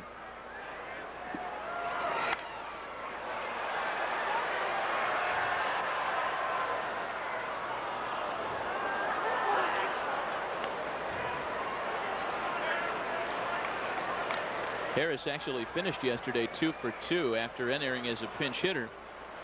He played left. He was guilty of an error last night on a routine fly ball that he dropped.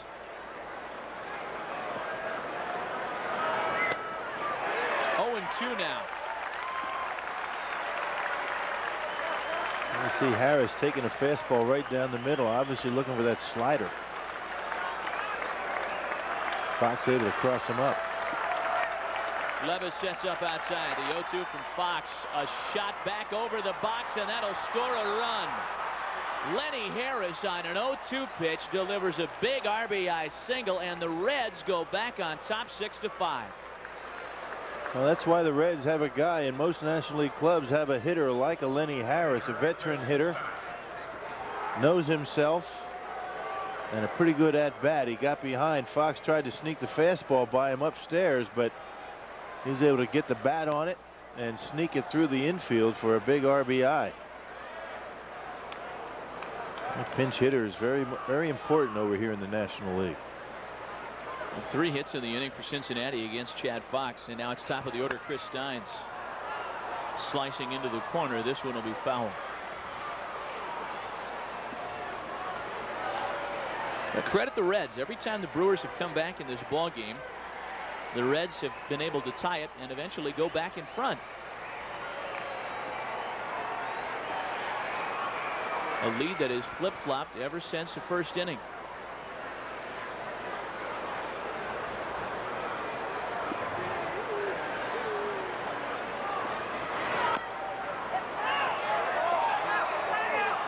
Owens fouled at the plate, and the count to 0-2. Harry Wendelstedt saying that it hit Stein's bat twice. And when it does that, that's a foul ball. Let's see if we can see it. Tries to check his swing, and it hits the bat after it bounces on the ground. A good call by the home plate umpire. 0-2 on Chris Steins. Grounded through the hole on the left side. A base hit, and that will score another run. 4 hits in the inning. And the Reds have taken a 2-run advantage, 7-5 Cincinnati. Well, Chad Fox said after his outing last night that he really didn't feel comfortable out on the mound last night. He was able to work a scoreless inning, but he walked a hitter, gave up a base hit. He hangs another slider. Looks like these Reds hitters are sitting on that slider and getting some good swings. And now the Reds will have another left-handed hitter in Willie Green. 7-5 Cincinnati. The Reds on the board for 11 hits. 4 hits in the 8th, the most that Chad Fox has given up in an inning this year.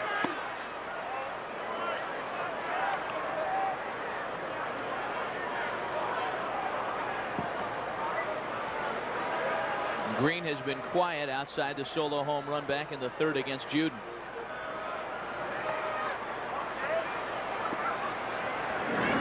Activity in the Brewers bullpen behind Fox. Paul Wagner, who is available and pitching out of the bullpen here as a result of the readjusted rotation with the 2 days off. 2-0 to Green, fouled away. Well, talking to Don Rowe today, Paul Wagner is scheduled to pitch in a couple of days, and this would be his normal day to throw in the bullpen. Pitchers throw between 30 and 40 pitches between starts, and today is that day for Wagner, and the Brewers said that they would use him if they felt that they needed him for an inning.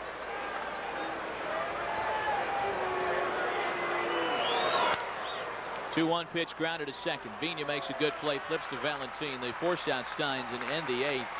Not before the Reds can get a couple of runs to go back on top. We'll go to the bottom of the 8th. 7-5 Cincinnati.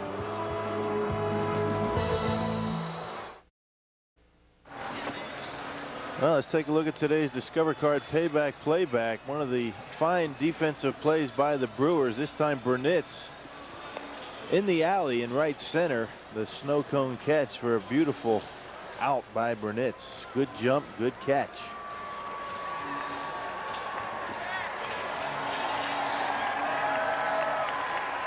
Well, the Reds with a couple of runs to take themselves to 7-5 lead as we go to the home half of the 8th inning. Cincinnati goes to the bullpen for the second time this afternoon. On in relief of left-hander Gabe White, it's veteran right-hander Stan Belinda. Well, Belinda in his 13th ball game tonight. That ties for the team lead on the pitching staff for appearances.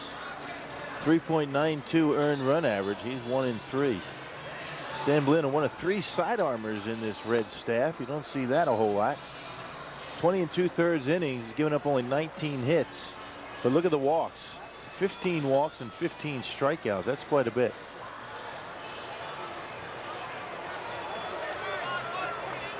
Well, Belinda will go to work on Loretta, Jenkins, and Levis scheduled here for the Brewers.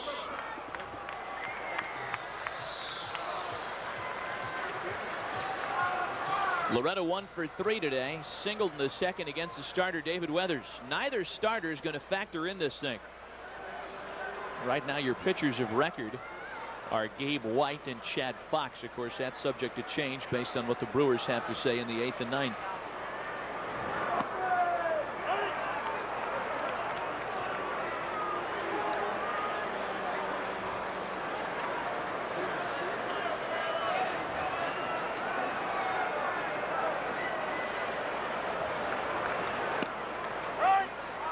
Quickly 0-2 on Loretta.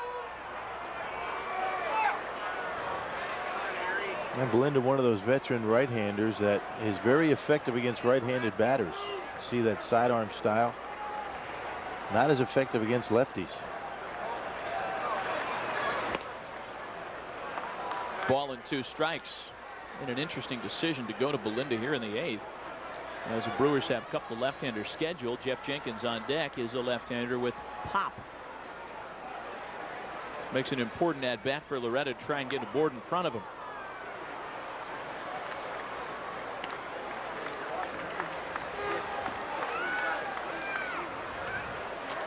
A ball and 2 strikes on Mark Loretta.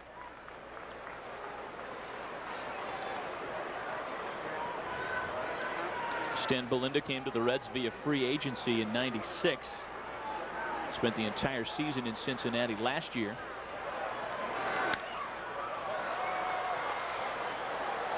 A veteran of the Pirates, Royals, Red Sox. Jeff Shaw, the Cincinnati closer, up behind him. Well, Belinda led all National League relief pitchers with 114 strikeouts last year, and probably most of them to right-handed batters. Had a good year. Signed to a non-roster contract last year.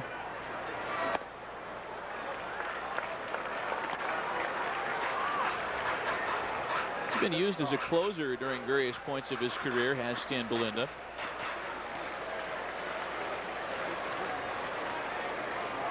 He was a stopper in Pittsburgh in the early '90s. Got some save opportunities with the Red Sox a couple of years ago. Slow roller hit to third. Willie Green picks up and gets Loretta at the bag, 1 away.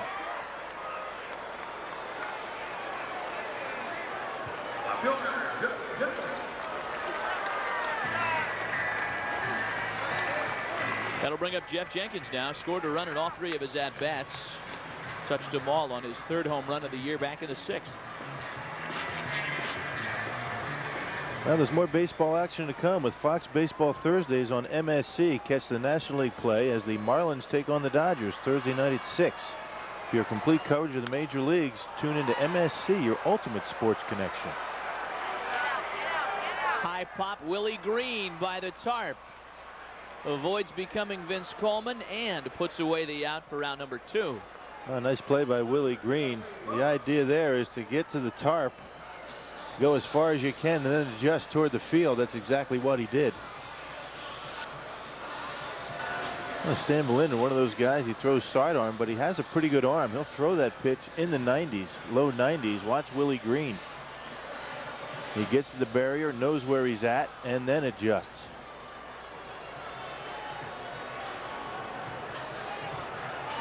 A little gathering out on the field, and it looks like they're attending to Barry Larkin. And Jack McKeon sure got out of the dugout quickly when he saw that there was a possible problem with Larkin. Remember, he appeared in just 2 spring training games because of spasms in his neck and shoulder. And in mid-March, he had surgery to repair a protruding disc in his neck, and the way he's flexing the neck back and forth, it looks like that's what they're attending to. Well, looks like that's going to be all for Barry Larkin. You wonder how that could happen. He really wasn't involved in the play. Can't take any chances with this guy. No way, no how. Pokey Reese will play the remainder at short.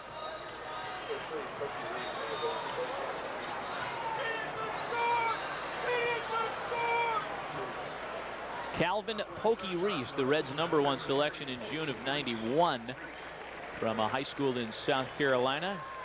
Grew up with Barry Larkin as his favorite player. And here he is backing him up as a shortstop in the major leagues. Pokey Reese, as we talked about earlier in the ball game, is a very good defensive player.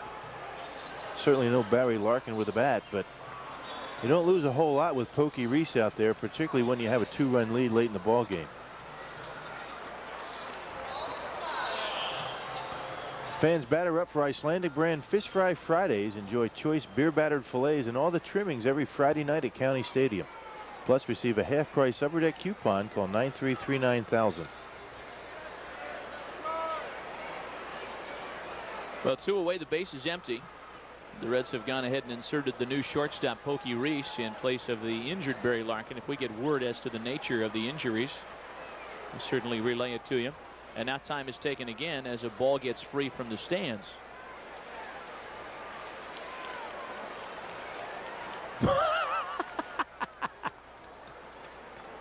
A young Curly Howard. Did you see him ding himself with the ball when he got it? What was that all about? He wanted to make sure it was real? Yeah.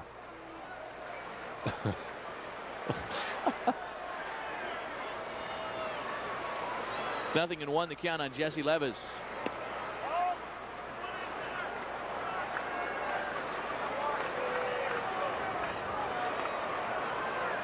Two runs in the 8th by Cincinnati against reliever Chad Fox is the difference at this point. 7-5 Reds. The pitcher spot due up next, and the Brewers have stuck lefty Bob Hamlin in the on-deck circle. Levis would like to get aboard for him. Here's a 2-1 home from Belinda. Fouled away.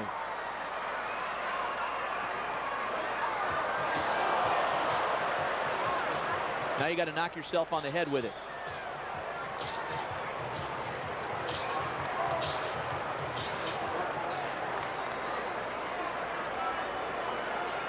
Two balls and 2 strikes.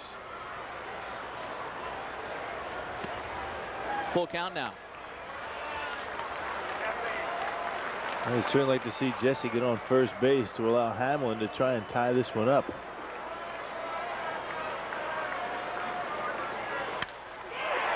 A base hit back up the middle for Levis. Stayed aggressive with the count full. Belinda missed a little high, and Levis was there to smack it back up the middle. Well, Levis 3 for 3 today with a walk. Pretty good day. Continues his hot hitting. Belinda didn't want to walk him. He wanted to make Jesse earn his way on, and that's exactly what he did.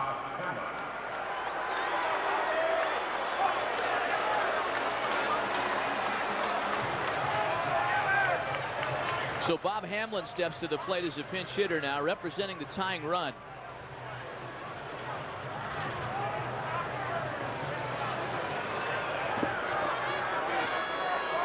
Hamlin as a pinch hitter this year is 0 for 8. Just 1 extra base hit among his 4 hits this season.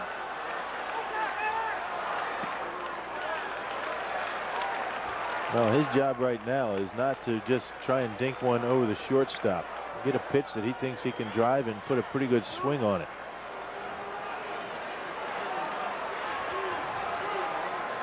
Bob Hamlin has faced Stan Belinda once before. These two were teammates in Kansas City in 1994. Popped him up. John Nunley there for out number 3, and that will retire the side. Nothing in the Brewer 8th. We head to the 9th inning this afternoon. 7-5 Cincinnati.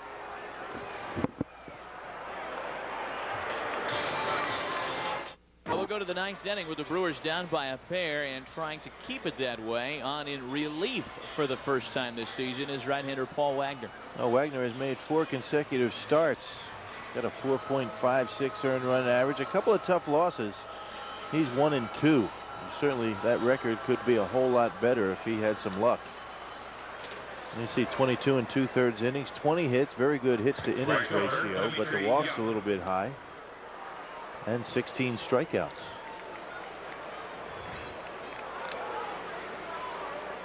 Dimitri Young will lead things off here in the top of the 9th inning for Cincinnati. Young, Taubensee, and Boone. Reds up a pair. Dimitri Young wasting no time. He's aboard with his second hit of the afternoon. A lot of these Reds hitters like the first pitch. They go up there if they're looking for a fastball and they get it. They're not afraid to go after it.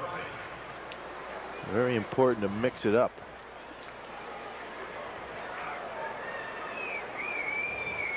Well, let's take a look at the Hoover pick of the game. This was the 7th inning. Nice play by Loretta down the line and able to throw him out. That's the Hoover pickup of the game. One of many we could have selected today.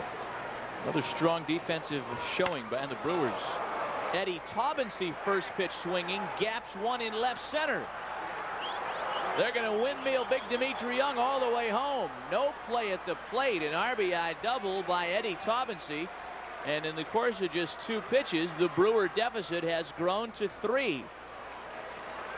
Well, a lot of times if you're a starting pitcher and you go out there in relief late in the ball game, particularly, you're kind of thrown out of kilter a little bit. We talked to Don Rowe and he said that Wagner needed some work, and he's going to get it. Another fastball out over the plate, and Taubensee not afraid to go the other way. You can see Grissom not running all that well still. Wouldn't be able to catch up to that one anyway, and Dimitri Young able to gallop in from first base.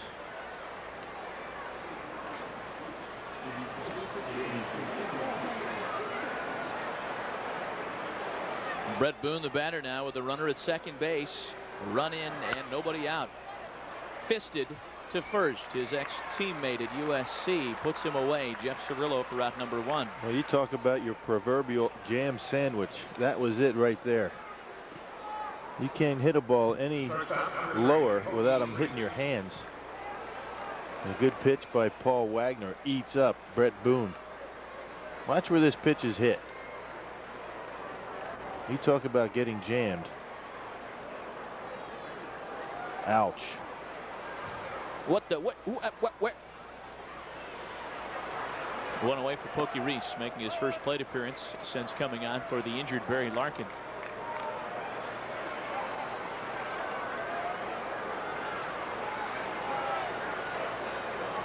The runner at second with 1 away is Taubensee there via the run scoring double. 1-1 on Reese now. Pokey Reese made headlines on opening day in rather inauspicious fashion by committing 4 errors in a ball game. All of them came very early in that game. Part of a strange opening day overall in Cincinnati. Shot back up the box. Valentin there behind the bag. Throw to first is dug out brilliantly by Cirillo. Look at the Gold Glover at first base go and have at it. Oh, we've seen him do this the last couple of days. Like there's nothing to it. Nice range by Valentin. He's got to get rid of it quick. Reese has some speed. Watch the short hop. No problem. I got to go ahead and say that I think we're at the point where we should stop being so surprised at Cirillo at first. He can play out there. Taubensee to third now for Eduardo Perez. When the Brewers bat in the bottom of the 9th inning, it will be with the top of the order. Good pitch by Paul Wagner, keeping away from the long swing of Eduardo Perez, as we saw in the replay.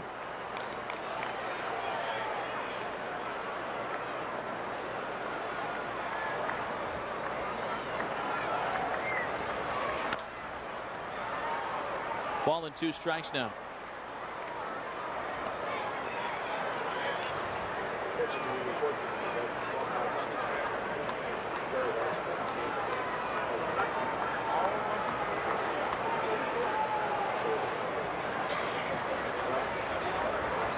Wagner kicks and fires the 1-2, fouled away.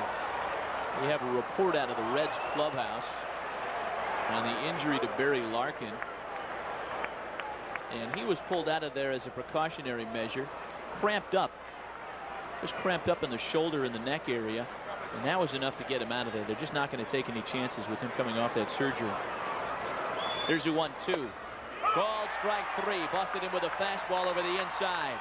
And that'll do it in the Cincinnati ninth.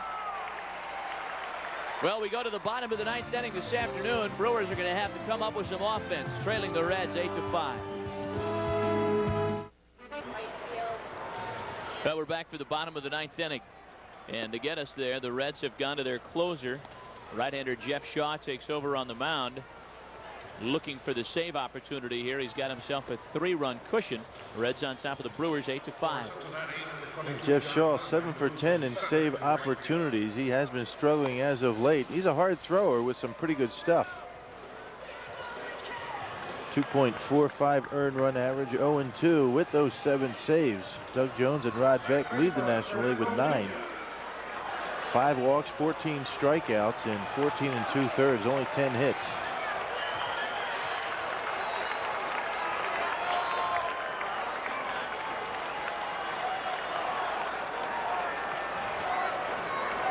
Fernando Vina leads off the ninth inning for the Brewers. Vina, Cirillo, and Valentin against the stopper Jeff Shaw. Brewers looking for 3 runs to get themselves back in this one late.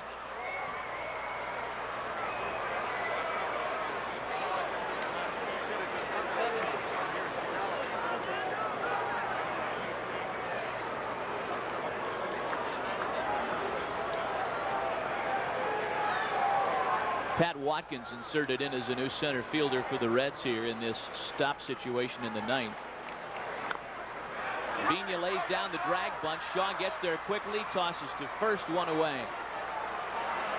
A pretty good idea by Fernando. The Brewers need base runners, and Shaw has some good stuff. Why not drop down the bunt and get on base? How about some bonus Discover Card playback today? A nice leap by John Nunley robbed Cirillo of a base hit and 2 RBIs. John Nunley, our Discover Card playback. That catch is getting bigger and bigger as we get later in this ball game as well. If he doesn't come up with that baseball, it was 7-5 Brewers at the time.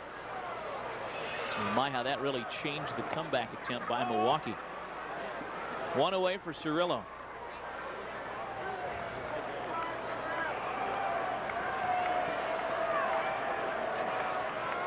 Jeff Shaw, the stopper on this Reds ball club, really has been experiencing some of the same problems the rest of his bullpen mates have been going through here over this recent stretch. Last pitched on Tuesday versus the Phillies and suffered his 3rd blown save.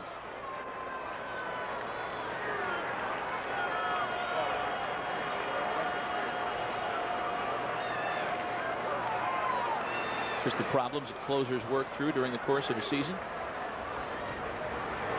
Well, very difficult for a closer to be perfect all season long. I guess you would say Randy Myers was as close as you can get to perfect last year with the Orioles. What do you have, 1 blown save last year? Yeah. And that's just going to happen. You come in pressure situations, sometimes they don't even have to hit the ball hard off of you, and you lose a save. Yeah, I read something in the paper not too long ago in one of the baseball trades that said Randy Myers has already blown as many saves in 3 weeks this year than he did in all of 1997. And by the way, that number was 1. Yeah. Come on, guys. You got to reach, don't you, sometimes? Really do. 2-2 on Cirillo. Comebacker in and out of Shaw's glove. He bare hands and throws it over to first. Gets the game a hot potato underway, and there are 2 away.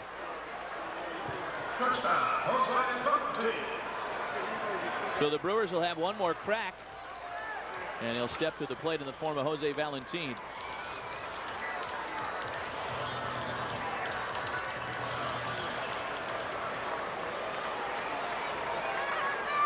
Jose is hitless this afternoon, 0 for 4 with a pair of strikeouts, 1 for 7 in the series.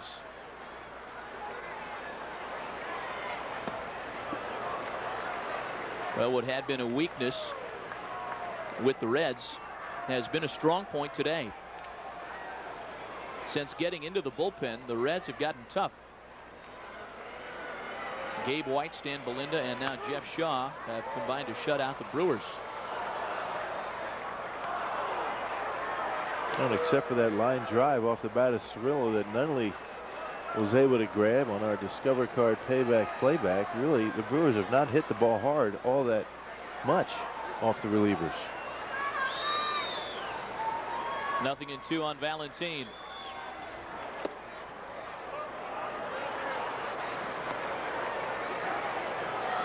Jack McKeon looking for a win to even up this series at 1 game apiece. Well, there you see the split fingered grip. That'll do it this afternoon.